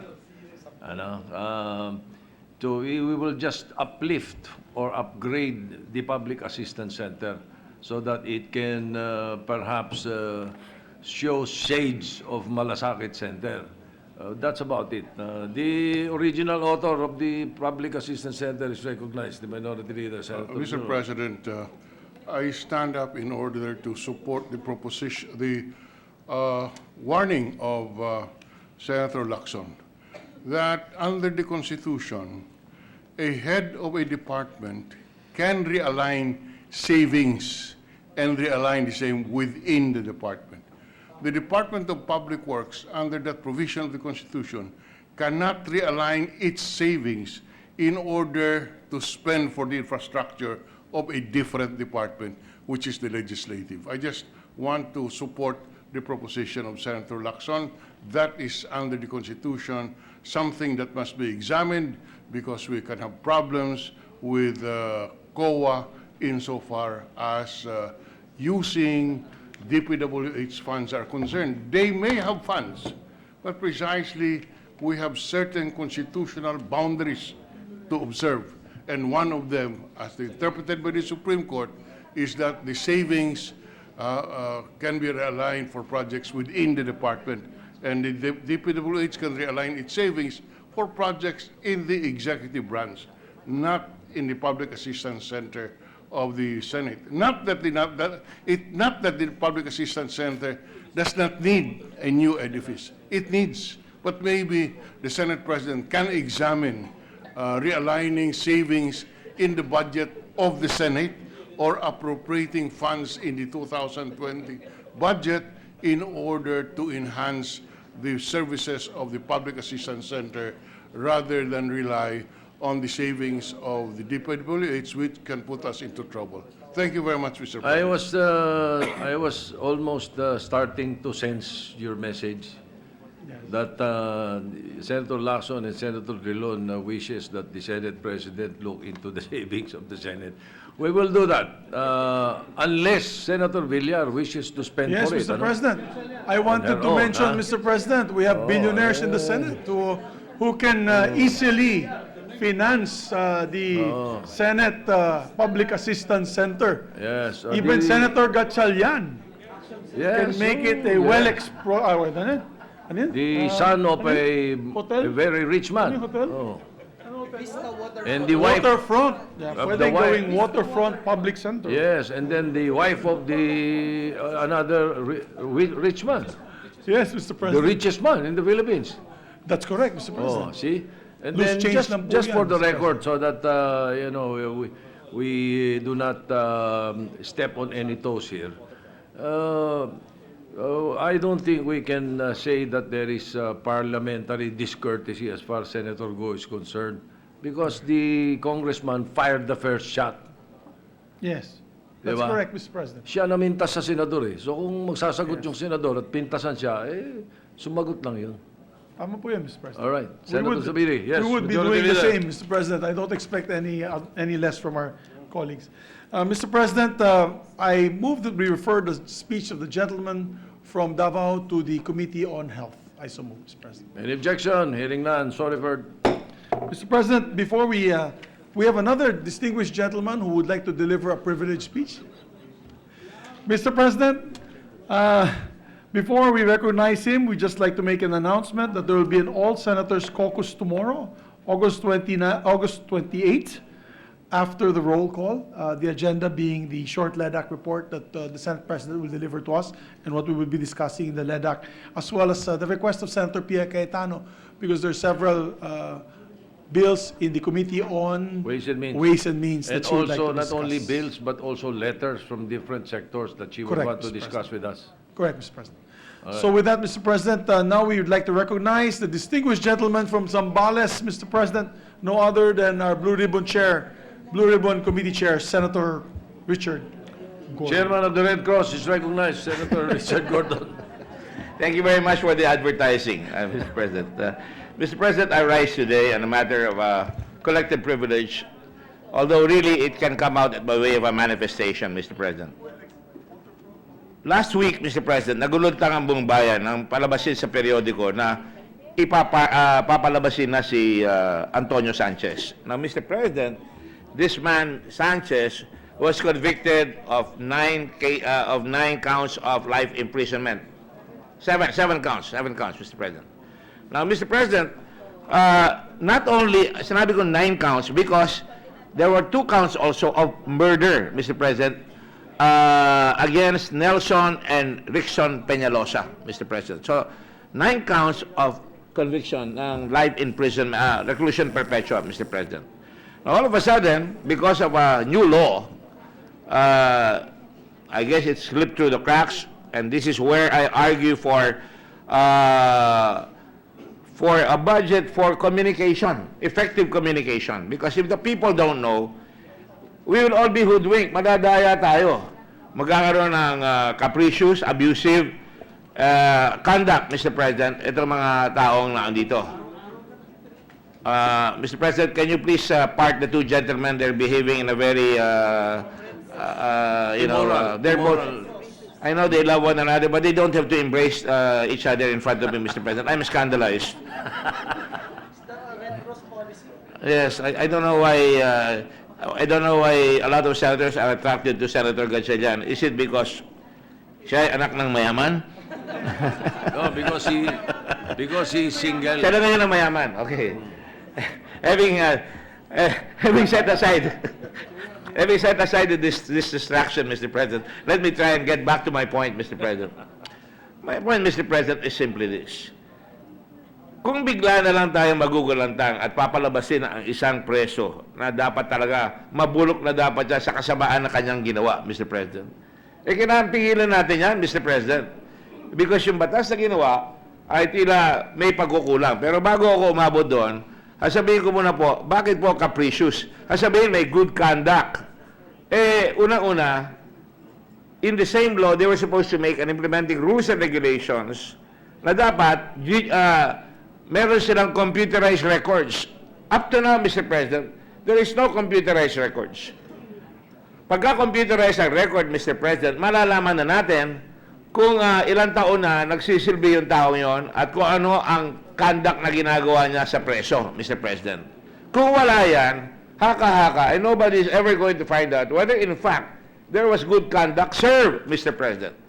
Kaya, to my mind, and I'm raising this point para to clarify and for that matter, amend the law if necessary na talagang kasama na yung creation of a law, of a provision that will make sure that there are statistical records, not only in Muntinlupa, Iwahig, or Davao, or other national penitentiaries, but also in the matter of all cities, all provincial jails, Mr. President, na pag may pumasok, automatically, it will go into the computer. It will prevent all kinds of abuses upon children who could be minors because they could be jailed and right away, red flag yun, may bata sa city or sa provincial jail na nasasama na sa mga preso at makikita natin kung hinihiwala yon. This is very important, Mr. President, that we have to digitalize all records in the National Penitentiary as well as in all detention prisons, Mr. President. Now, if we do that, Mr. President, hindi tayo malulusutan na very capricious. Lalo na, hindi ko naman sinasabi lahat ng superintendent ng Muntinlupa. Mr. President, these people are always in the Muntinlupa prison, and they interact with the prisoners. And even a lot of our jailers there have interacted to the point that they were enriching themselves by providing allowance of an operation of a franchise to hold a cell phone. Mr. President, I'm being facetious. Nagagamit nila yan. Or for that matter, binibigyan ng allowance at TV, katulad nung kay Mayor Sanchez, may TV, flat iron TV, may air condition. Now, Mr. President, it really is a joke. You know, we keep talking about us as the representatives of the law here, but it is awful to allow this situation to continue. Did you have a comment, Mr. President? Yes, I could not help but laugh because you said flat iron. You mean flat screen? A flat screen, Mr. President. I'm sorry, Mr. President. I'm glad that you and I agree because we're both abiding husbands, Mr. President. We're used to flat irons, Mr. President. After the laundry, we have to use a flat iron. Thank you very much. We have to put in a little humor once in a while, and I'm glad that you did that, Mr. President, because I get overwhelmed by this emotional, that really challenges the emotion on how we as lawyers or we as lawmakers here are challenged by the fact that the intention of the law is totally set aside by the selfish, by the greedy, and by the corrupt, Mr. President. So it is important, Mr. President, that we address this as soon as possible, that we demand that they be created, and if necessary, we put a budget into the Bureau of Prisons and the prison system to the those in charge of provincial jails and city jails, that they should have a budget for such a thing. We can eradicate a lot of the negatives, a lot of the abuses by putting this in the law. Second, Mr. President, I'd like to commend the President because he came out with a statement saying that he will not allow this to be applied to Mr. Sanchez, Mr. President. I'm glad that he did that because this abuses the mind of the people that there was a cabal that was already perpetrating them, especially when there were a lot of comments made on this issue by people in the cabinet, and there were certain people in the cabinet that lawyered for Mr. Sanchez, and I think he also made a statement that he is setting aside, he's not supporting the decision to put him out of prison because he has already earned good conduct discharge, Mr. President. Having said that, Mr. President, if we go to the law also, Mr. President, there seems to be a doubt, Mr. President, because the law, as done in 2014, speaks about preventive imprisonment, that they can deduct for preventive imprisonment. But it is quiet in the case of actual imprisonment in Muntinlupa. Heinous crimes is applied in the provision on preventive imprisonment, but it is not stated in the law itself on the actual service of sentence. So there could be a hiatus. Of course, we know every doubt shall be done in favor or shall favor the accused, Mr. President. I don't know if it really applies here because this is already a case of finito, nakakulong na yung tao. But however, when you have a law, every intent of the law will be applied to those who are accused or could be serving sentence. Now, I'm not ready to debate on that matter. I have not researched that extremely well. However, Mr. President, I would like to say that we must make a clarification on that, Mr. President. If it is meant to apply to those serving sentence, then let us say so, para there can be no doubt. And then also, Mr. President, on another point, and this is, I think, a very important point, we cannot allow the Muntinlupa superintendent or the superintendent of prisons to be the one to say he has served good conduct. It is subject to checks and balances like the Board of Pardons and Parole. Mr. President, are we aware? I'm sure in your long service in the country, Mr. President, you have seen people who are serving their time beyond their time. Tinatago yung karpeta.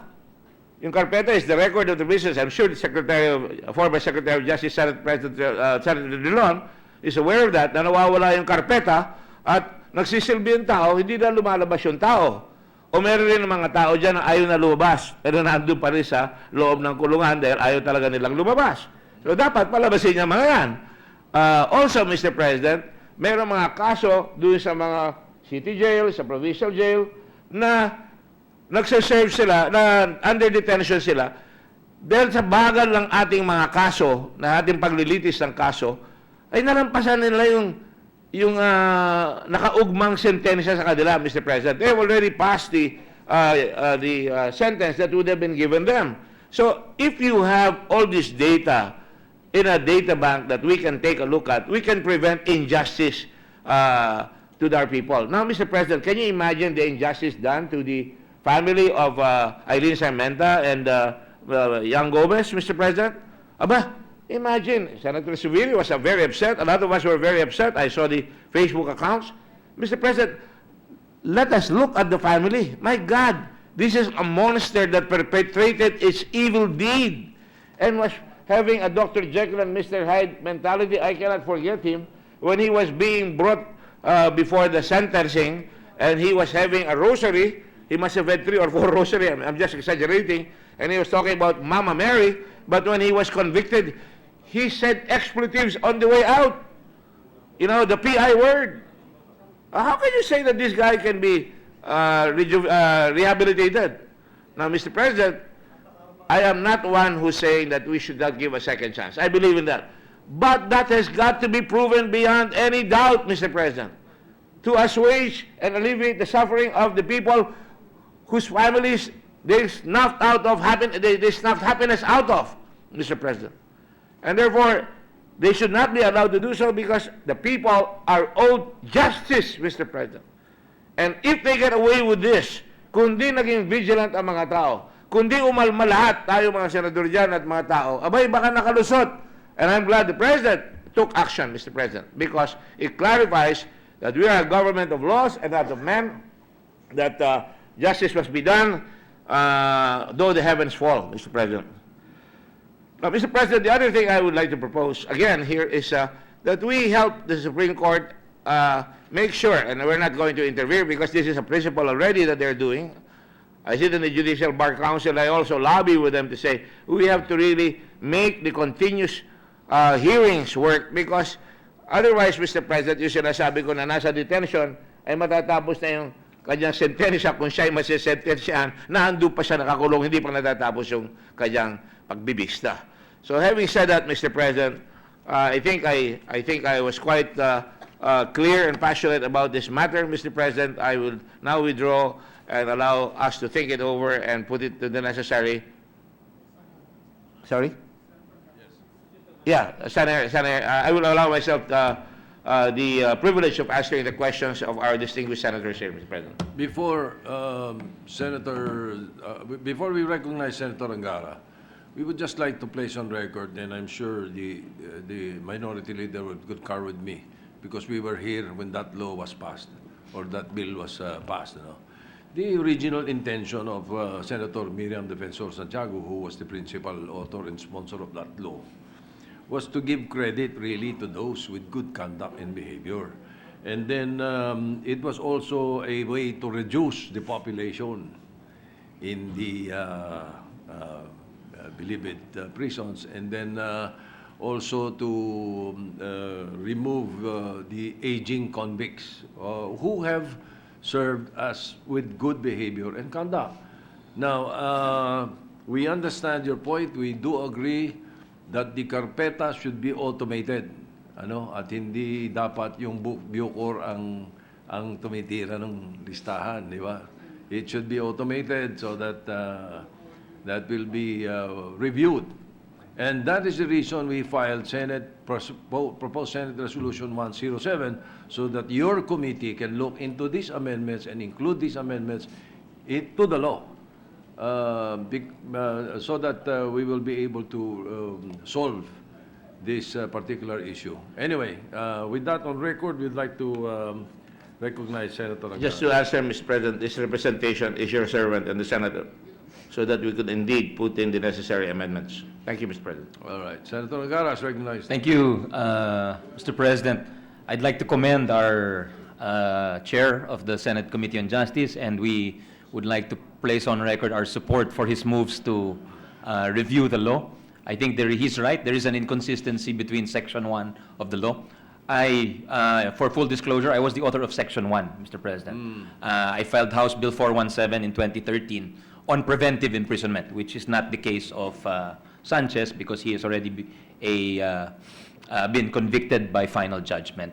But it is strange that a person who is entitled to the presumption of innocence will be given good conduct allowances, exempting those who are recidivists, meaning they are repeat offenders. But in the case of a convict, someone who's already been convicted by final judgment, they are allowed to avail of these good conduct allowances. Mas guilty nga sila, but they are given more allowance under the law. So there is a philosophical inconsistency, Mr. President. So I think it's well worth looking into. And I commend also our majority leader because I read in the newspaper that he would file or has filed a bill that would exempt those who had been convicted of heinous crimes from the operation of the good conduct. I think that's also a worthwhile pursuit, Mr. President. But I would like to call the attention of the body on the Uniform Manual on Time Allowances, which has been formulated pursuant to a joint DILG-DOJ committee, because the Bucor is under the DILG, Mr. President. No, DOJ. DOJ, anyway, it's a joint DILG-DOJ committee, and they have defined good conduct as the non-violation of prison rules, blah, blah, blah, blah, blah, blah. And the manual goes on to say that if the prisoner would violate any law, he would not be entitled to the good conduct allowances for the said month. Meaning, he would only forfeit his allowances for that month. So in the case, if we are overly technical, Mr. President, in the case of Sanchez, if he did that violation of, terrible violation of placing drugs inside the statue of the Virgin Mary, he would only forfeit for that said month. For me, that is totally absurd. That is interpreting the law totally against the spirit of the Constitution, totally against the spirit of our philosophy on penal laws, Mr. President. So I think that is something that the Good Committee, led by our very dynamic and eloquent chair, should look into, Mr. President, because if we interpret these rules technically, he could commit all kinds of crimes. He could even kill somebody in prison, and he would only lose his good conduct allowances for the month. So I think we should have some qualifiers, if not in the law, then perhaps in the implementing rules, Mr. President. Just for the record, and again, I reiterate my support for the good gentleman, Mr. President. There is another interpretation on that particular point, which is after your violation, you start fresh. That's right. That makes more sense to me, Mr. President. You start fresh. That makes more sense. But perhaps that should be enshrined to prevent any absurd interpretation. Correct. That is the purpose of laws, that is the purpose of rules, that is the purpose of institutions. As a great man once said, the life of the law is experience, it's not logic, Mr. President. So experience shows that a recidivist will tend to commit repeat violations. So someone who has been convicted of 7 life sentences certainly does not deserve to lose his good conduct allowances just for 1 month. He deserves to lose it. He deserves to start from zero or even from negative, Mr. President. Correct. All right. The former Secretary of Justice is recognized. May I just respond to the With manifestation? the permission of Senator Drilon, who I already recognized. Senator Gordon. Oh, I'm sorry, Mr. President. Go ahead. Mr. President, I'd like to thank Senator Angara for his kind comments and his brilliant, explanation on the object of the law. Far from it from my mind to challenge the purpose of the law as it was intended, but it's also within our recourses to make sure that we can find solutions where there were lapses in the law, intended or unintended. And in this particular case, I think it was unintended, Mr. President. So, Mr. President, I just have one manifestation that I'd like the Senate Minority Leader, as well as anybody here in the chamber. Would it be bad conduct, Mr. President, if you allowed tattooing, Mr. President. Because every time somebody goes to jail, he has to have a tattoo. And if you prevent tattooing, Mr. President, yung mga bata, hindi masasama yan eh. And pag nakatattoo yung mga tao doon, then they will know they have to behave. Because by tattooing themselves, they're practically marking themselves as practically, to be simple or simplistic, which I don't, parang they're becoming hardened. So, siguro, there will be more good conduct if you remove the tattooing. And that if they can, I'm just suggesting this, Mr. President. It just came out of the manifestation of Senator Angara. I know why you're suggesting it.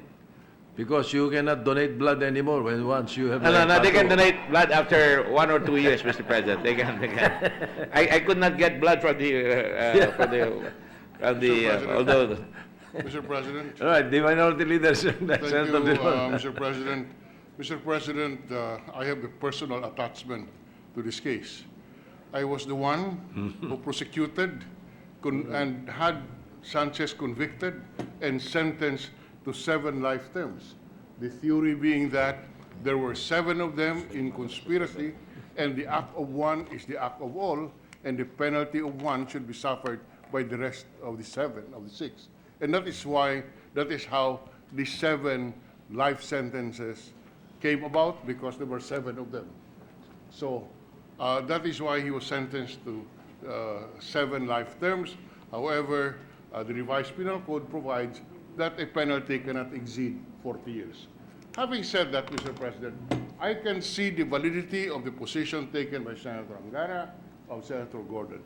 I just stand up in order to put a caution on the record, because an amendment to the law which will make clear that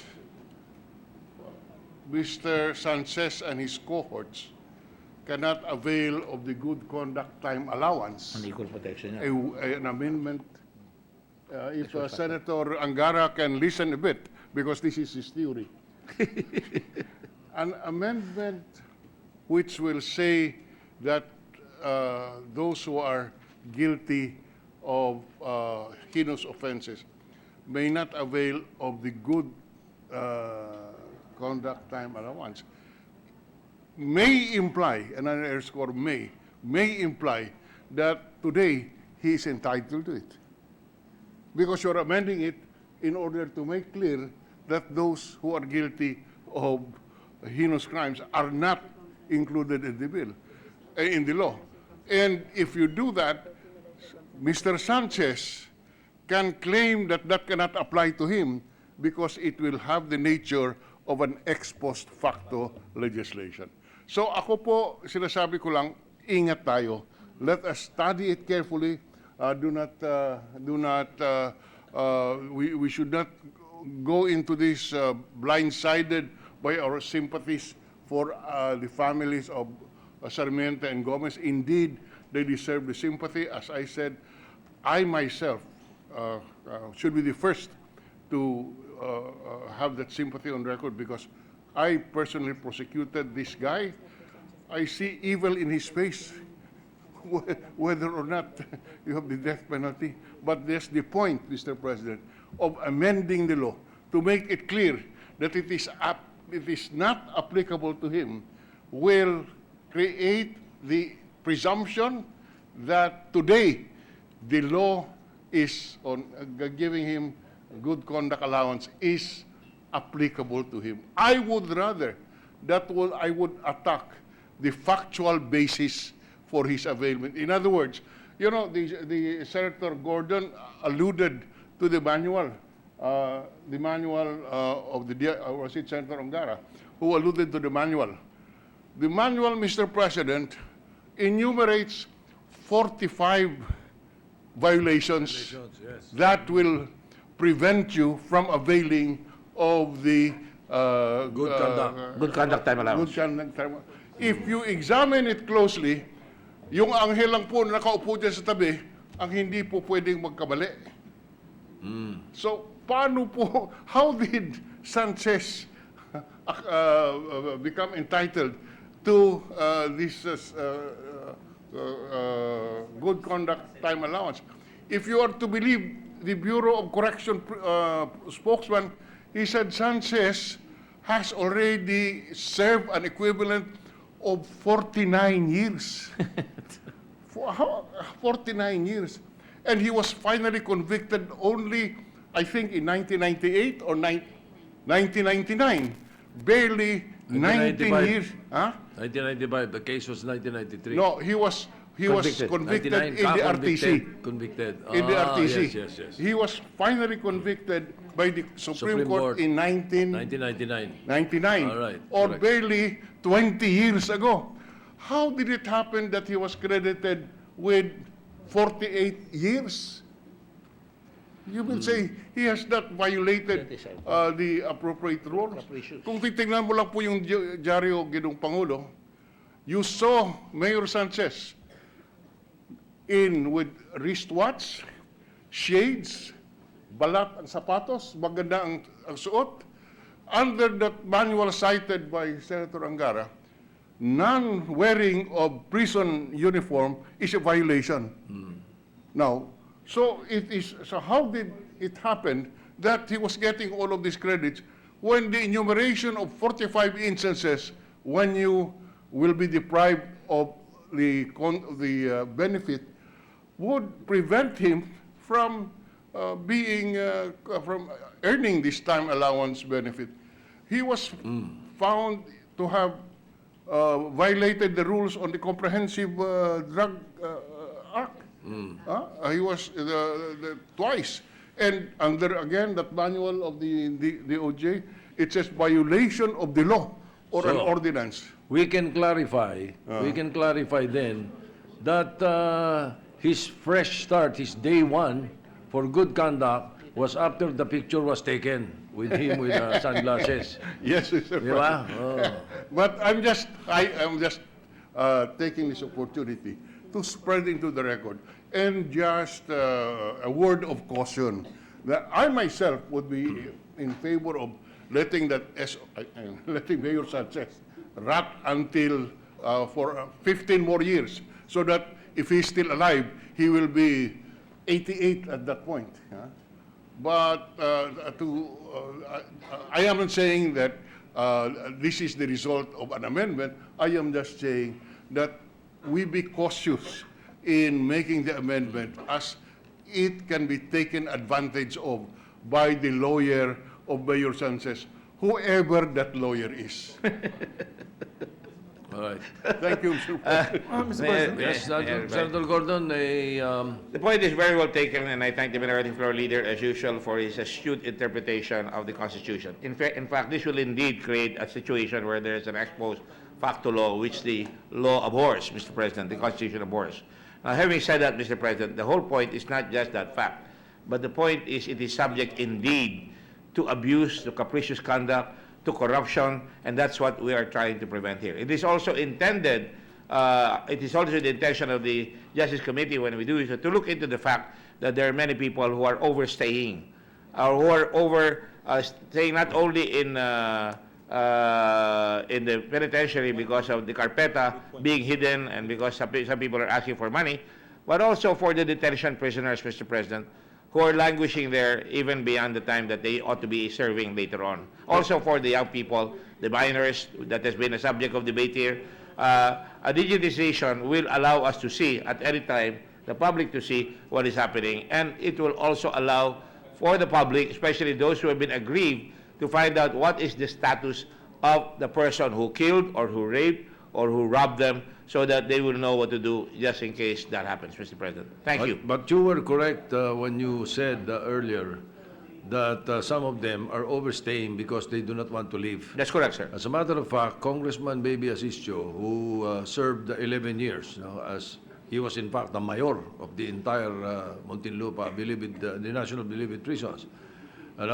He served for 11 years. He was pardoned by President Marcos after the 11th year.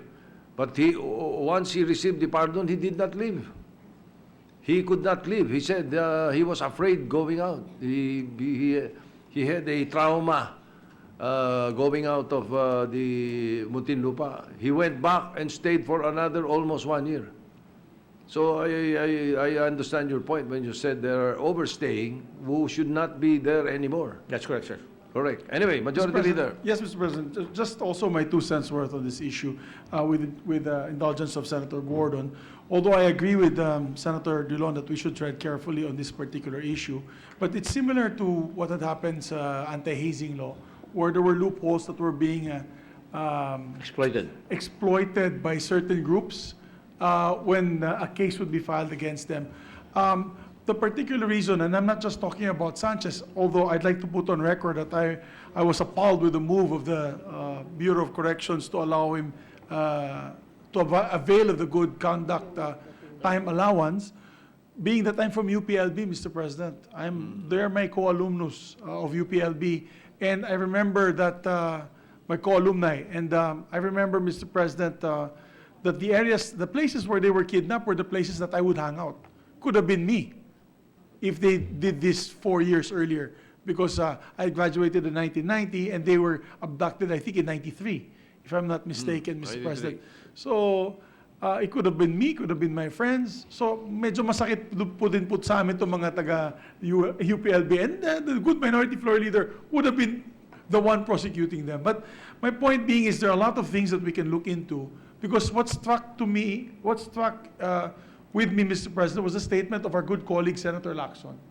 And when he mentioned the other day in the news that, or actually, no, in conversation here last week, that there were several kidnapped for ransom convicts that are applying for this particular GCTA, Good Conduct and Time Allowance. Mr. President, imagine the families that testified against these people, na ito mga balasubas will be allowed to go out again and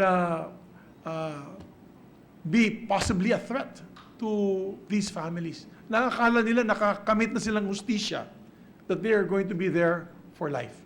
And this is not just on kidnap for ransom, many other instances of drug trafficking to other heinous crimes, Mr. President. And that is why a review needs to take place. We need to review the law, and I support the move of Senator Gordon. Maybe, for example, there's a provision in the law, and I'm not a lawyer, Mr. President. I do not pretend to be one, although sometimes we call ourselves murag abogado. Murag abogado in Visayas, parang abogado. Mr. President, for example, it is the Bureau of Corrections, the Bureau of Corrections head, who can make the decision, who can avail, and if I'm not mistaken, correct me if I'm wrong, the good gentleman is there to correct me, on the privileges of the GCTA. Can't we put further another layer where the DOJ reviews the recommendation of the BOC? Because let's be practical about it, Mr. President. The BOC is not run by lawyers. Many appointments to the BOC, the Bureau of Corrections, are either ex-policemen, ex-military, like what we have in the past few years. They're not lawyers. The DOJ, at least if it has another layer to review the proposals of the Bureau of Corrections, are manned by lawyers. And they will see if there will be a violation of the terms or conditions given by the law, Mr. President. So things like this we should look into, and I'm not doing this just for that Sanamagan, or strike off the record, Mr. President, this fellow convict Sanchez, Mr. Sanchez, but for everybody else, because if that happens, Mr. President, my worry is nobody will testify. Nobody will risk their life, knowing fully well that those guys will pretend and feign to be good people for the next 10 years, which has happened in the United States, by the way, Mr. President, and come out of jail, and their lives, they will just go on a hunting spree and look for these people and terminate their lives and go back to a criminal spree or go on a criminal rampage, Mr. President. This is actually the same problem in the United States, where in the criminal justice, the justice system and the penal system of the United States are they now having problems because many of these gunmen, these psychotic gunmen, rapists, sexual offenders, were actually pardoned or paroled, Mr. President. Paroled, yeah. Paroled is the word. And they move state.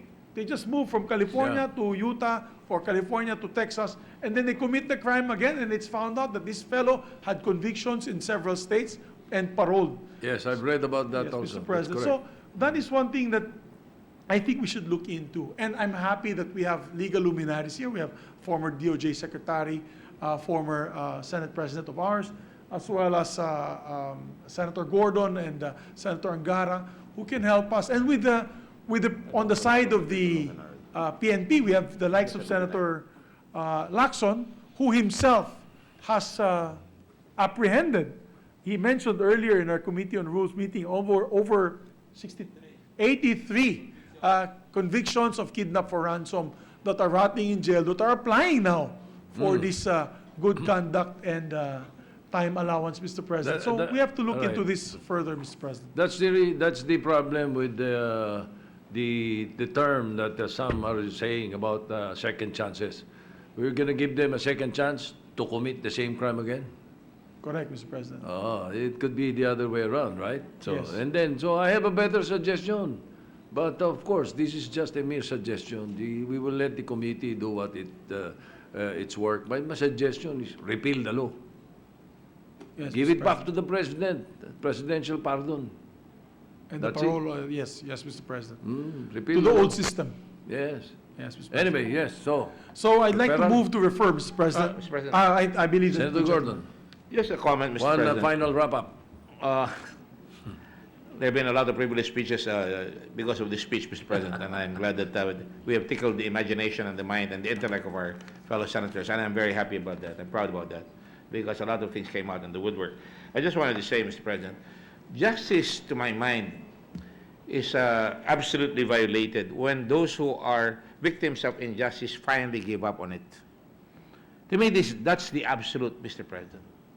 I remember, Mr. President, I became very, very passionate and very, very aggressive, and to the point of really making sure that I walk my talk all the time, was when the assassins of my father, and remember my father, there were 3 attempts on my father's life, and none of the masterminds were ever captured, Mr. President.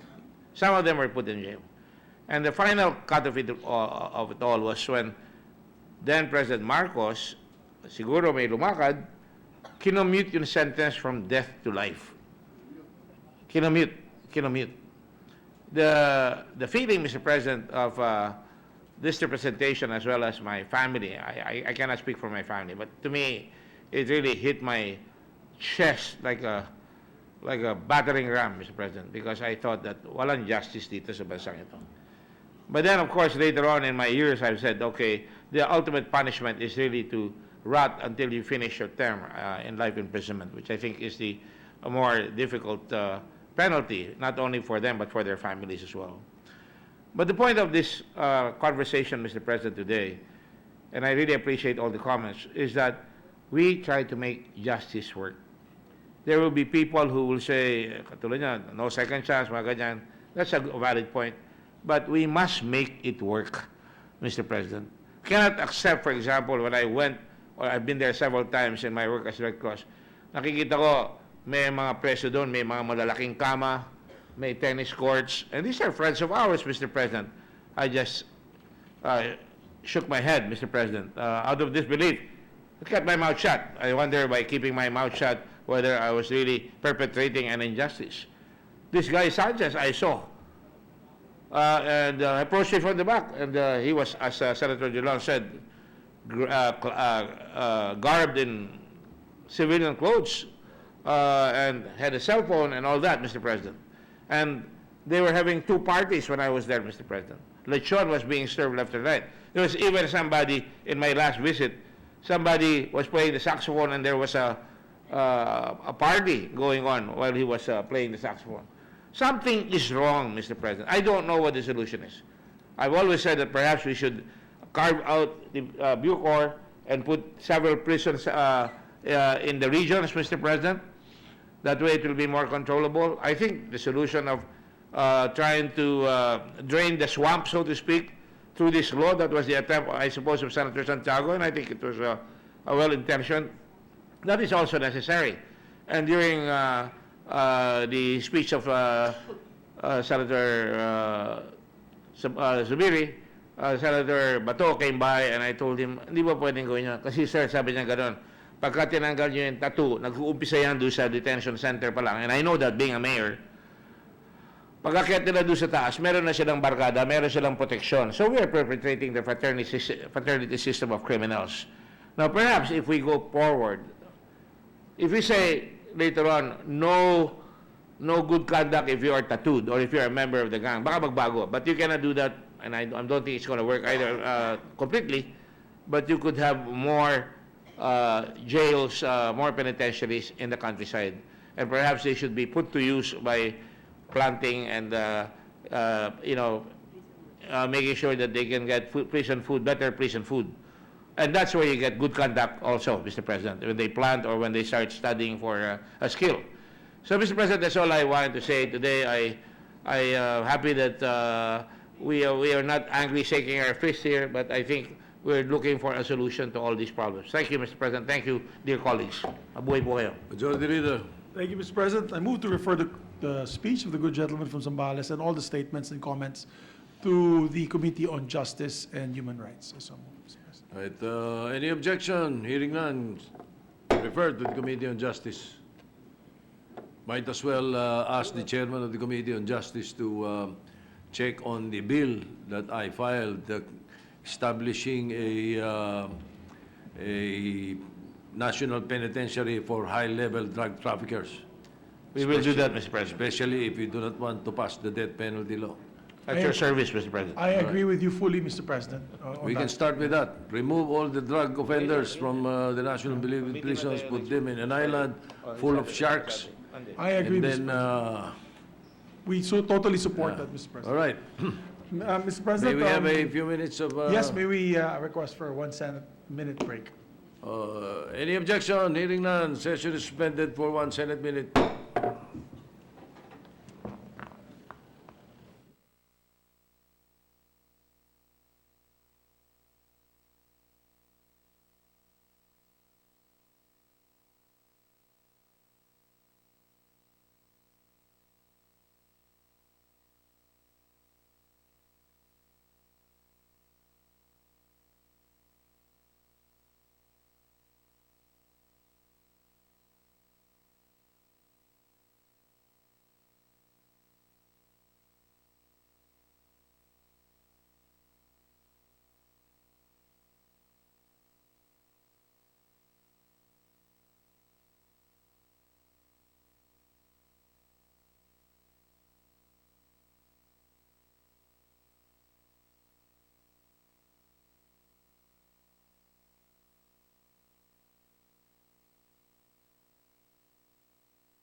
Reference lang.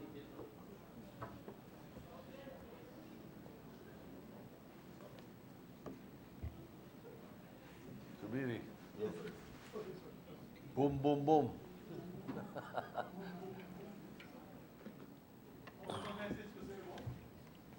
Oh. Oh.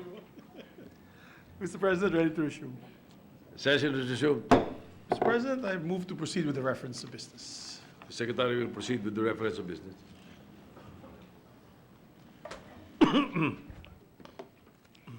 Reference of business, bills on first reading. Senate number 931, an act providing burial assistance for unclaimed remains and for indigent decedents, appropriating funds therefore and for other purposes, introduced by Senator Poe. Referred to the Committees on Social Justice and Finance. Senate number 932, entitled an act further strengthening the system of birth registration of children in need of special protection in the Philippines, introduced by Senator Poe. Referred to the Committees on Women and Finance. Senate number 933, an act granting senior citizens a minimum of 5% discount on the first 150 kilowatt hours of electricity consumption and on the first 50 cubic meters of water consumption, and exemption from the value-added tax, VAT, amending for this purpose Republic Act number 9994, otherwise known as the Expanded Senior Citizens Act of 2010, introduced by Senator Poe. Referred to the Committees on Social Justice and Ways and Means. Senate number 934, an act mandating the provision of free on-site living quarters for public school teachers, providing funds therefore and for other purposes, introduced by Senator Poe. Referred to the Committees on Basic Education, Public Works, and Finance.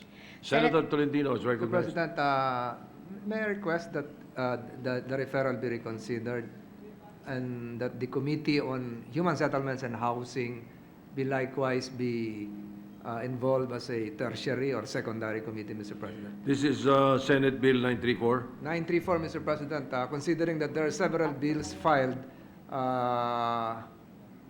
right now relative to housing for teachers, Mr. President. Are you proposing for as a secondary committee or a primary committee? No, it's only committee, social justice lang ito eh. And Ways and Means. You're proposing that it be a primary committee or a secondary? It's now, Mr. President, the Committee on Basic Education, Arts and Culture, Public Works. Yes, these are the three committees already, Mr. President. I'm talking about 93, 934, Mr. President. 934. So it's already three. Wait, No, we cannot do that, but we can. Mr. President, There's may? minority leader. Yes, right? Mr. yes. President. When you look at Senate Bill number 934, at least from the title, should it finance be the primary committee? Because this involves funding, and funding is a principal issue here. And number two, the Committee on Housing. I do not know what's basic education. got to do with this. Correct. Basic education does not. It should be really- finance and then housing. All right, so Mr. President, maybe just that's correct. to clarify. Public Works, why should Public Works be involved then? I agree, Mr. President. We'll have to ask the So Secretary. let us now. We can move it to the Committee Yes, on... I act, the act will be, or Senate Bill 934 is hereby referred to the Committee on Finance, the Committee on Urban Planning, and, Public Works. All right? Thank you, Mr. President. All right. Proceed. Senate Bill number 935, an act to provide free legal assistance to all indigent Filipinos, amending for the purpose Chapter 5, Title 3, Book 4 of Executive Order number 292, otherwise known as the Administrative Code of 1987, appropriating funds therefore and for other purposes, introduced by Senator Poe. To the Committees on Justice, Social Justice, and Finance. Senate number 936, an act establishing the Philippine Geriatric Center, Research and Training Institute, defining its objectives, powers, and functions, appropriating funds therefore and for other purposes, introduced by Senator Poe. To the Committees on Health, Ways and Means, and Finance.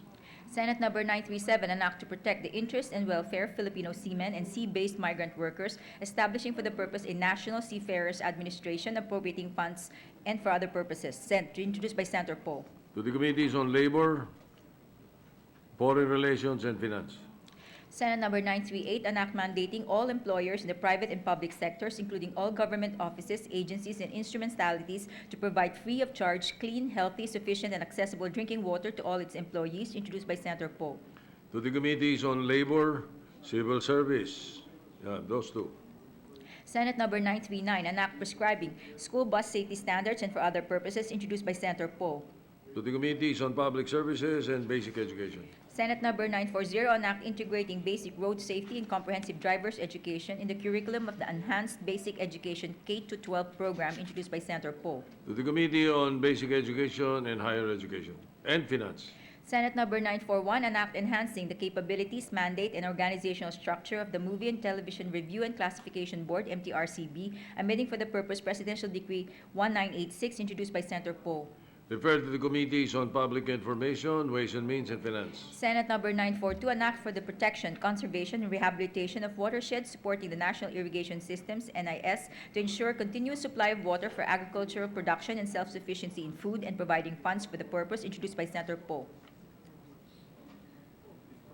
To the Committees on Public Works, Environment, Ways and Means, and Finance. Senate Number 943, an act protecting the rights of internally displaced persons, appropriating funds therefore and for other purposes, introduced by Senator Poe.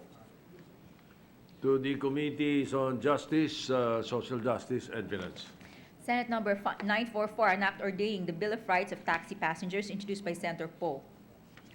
To the Committees on Public Services and Finance. Senate Number 945, an act to enhance genuine Filipino culture, promote nationalism, and recognize writers and artists by supporting the Philippine comics industry through its mandated use in instructional materials in public schools, providing financial incentives and for other purposes, introduced by Senator Poe. To the Committees on Public Information, Basic Education, and Ways and Means. Senate Number 946, an act to establish programs and activities to aid victims of elder abuse and providing training to health and government professionals in the assistance of such victims, introduced by Senator Poe. To the Committees on Social Justice and Finance. Senate Number 947, an act modernizing the Bureau of Fire Protection, BFP, amending for the purpose Republic Act 6975, otherwise known as the Department of Interior and Local Government Act of 1990, providing funds therefore and for other purposes, introduced by Senator Soto III. To the Committees on Public Order, Ways and Means, and Finance. Senate Number 948, an act promoting sustainable and alternative modes of transportation and other mobility options, introduced by Senator Binay. To the Committees on Public Services and Environment. Senate Number 949, an act strengthening the healthcare system in cultural and indigenous communities by institutionalizing the training and employment of tribal health workers and for other purposes, introduced by Senator Binay. To the Committees on Health and Cultural Communities. Senate Number 950, an act penalizing the dissemination of false information as to the presence of bombs, explosives, and other incendiary devices in high-density or sensitive places and providing penalties therefore, introduced by Senator Poe. To the Committee on Public Order. Senate Number 951, an act amending Republic Act Number 8972, otherwise known as the Solo Parents Welfare Act of 2000, providing additional benefits for solo parents and for other purposes, introduced by Senator Revilla Jr. To the Committees on Women, Social Justice, and Ways and Means. Senate Number 952, an act amending Republic Act Number 7743, otherwise known as an act providing for the establishment of congressional, city, and municipal libraries and barangay reading centers throughout the Philippines and for other purposes, introduced by Senator Revilla Jr. To the Committees on Basic Education, Local Government, and Finance. Resolutions, PS Resolution Number 102, Resolution honoring and commending the Metrobank Foundation Outstanding Filipinos of 2019, introduced by Senator Villanueva. To the Committee on Rules. PS Resolution Number 103, Resolution commending and congratulating the Philippine team to the 15th International Mathematics Contest, introduced by Senator Pacquiao. To the Committee on Rules. PS Resolution Number 104, and Resolution commending and congratulating the outstanding Filipinos of 2019 awarded by the Metrobank Foundation, introduced by Senator Pacquiao. Committee on Rules. Communications. Letter from the Bangko Sentral ng Pilipinas transmitting to the Senate copies of the following certified and authenticated BSP issuances in compliance with Section 15A of Republic Act Number 7653, the new Central Bank Act, Circular Letter Numbers CL2 2019-053, 054, 055, dated 5-1 August and 29 July 2019, and Circular Numbers 1043, 1044, dated 2-6 August 2019. To the Committee on Backs. Additional reference. There is additional reference to business. You may proceed. Additional reference of business message from the House of Representatives. Letter from the House of Representatives informing the Senate that on 20 August 29, it passed House Number 1026 entitled An Act Amending Sections 141, 142, 143, 144, 147, 150, 152, 263, 265, and 288-A, and adding a new section 2908 to Republic Act Number 8424 as amended, otherwise known as the National Internal Revenue Code of 1997, in which it requests the concurrence of the Senate. To the Committee on Ways and Means. Resolutions. PS Resolution Number 106, resolution directing the Committee on Justice and Human Rights to conduct an inquiry in aid of legislation into the reported eligibility of Antonio Sanchez for an early release from prison with the end in view of ensuring the proper implementation of and enacting remedial legislation to Republic Act Number 10592, introduced by Senator Drilon. To the Committees on Justice and Constitutional Amendments. PS Resolution Number 107, resolution directing the Senate Committees on Justice and Human Rights, Constitutional Amendments, and Revision of Codes and other appropriate committees to review, in aid of legislation, the implementation of Republic Act Number 10592 on Good Conduct Time Allowance, GCTA, with the end in view of amending the same in order to ensure that those prisoners who truly deserve the law's benefits shall be granted of the same, introduced by Senator Soto III. To the Committees on Justice and Constitutional Amendments. Majority Leader. With that, Mr. President, no other official business for the day. I move that we adjourn session until 3 o'clock in the afternoon, Wednesday, August 28, 2019. So move, Mr. President. Any objection? Hearing none. The session is adjourned until 3 o'clock in the afternoon of Wednesday, August 28, 2019. Thank you very much.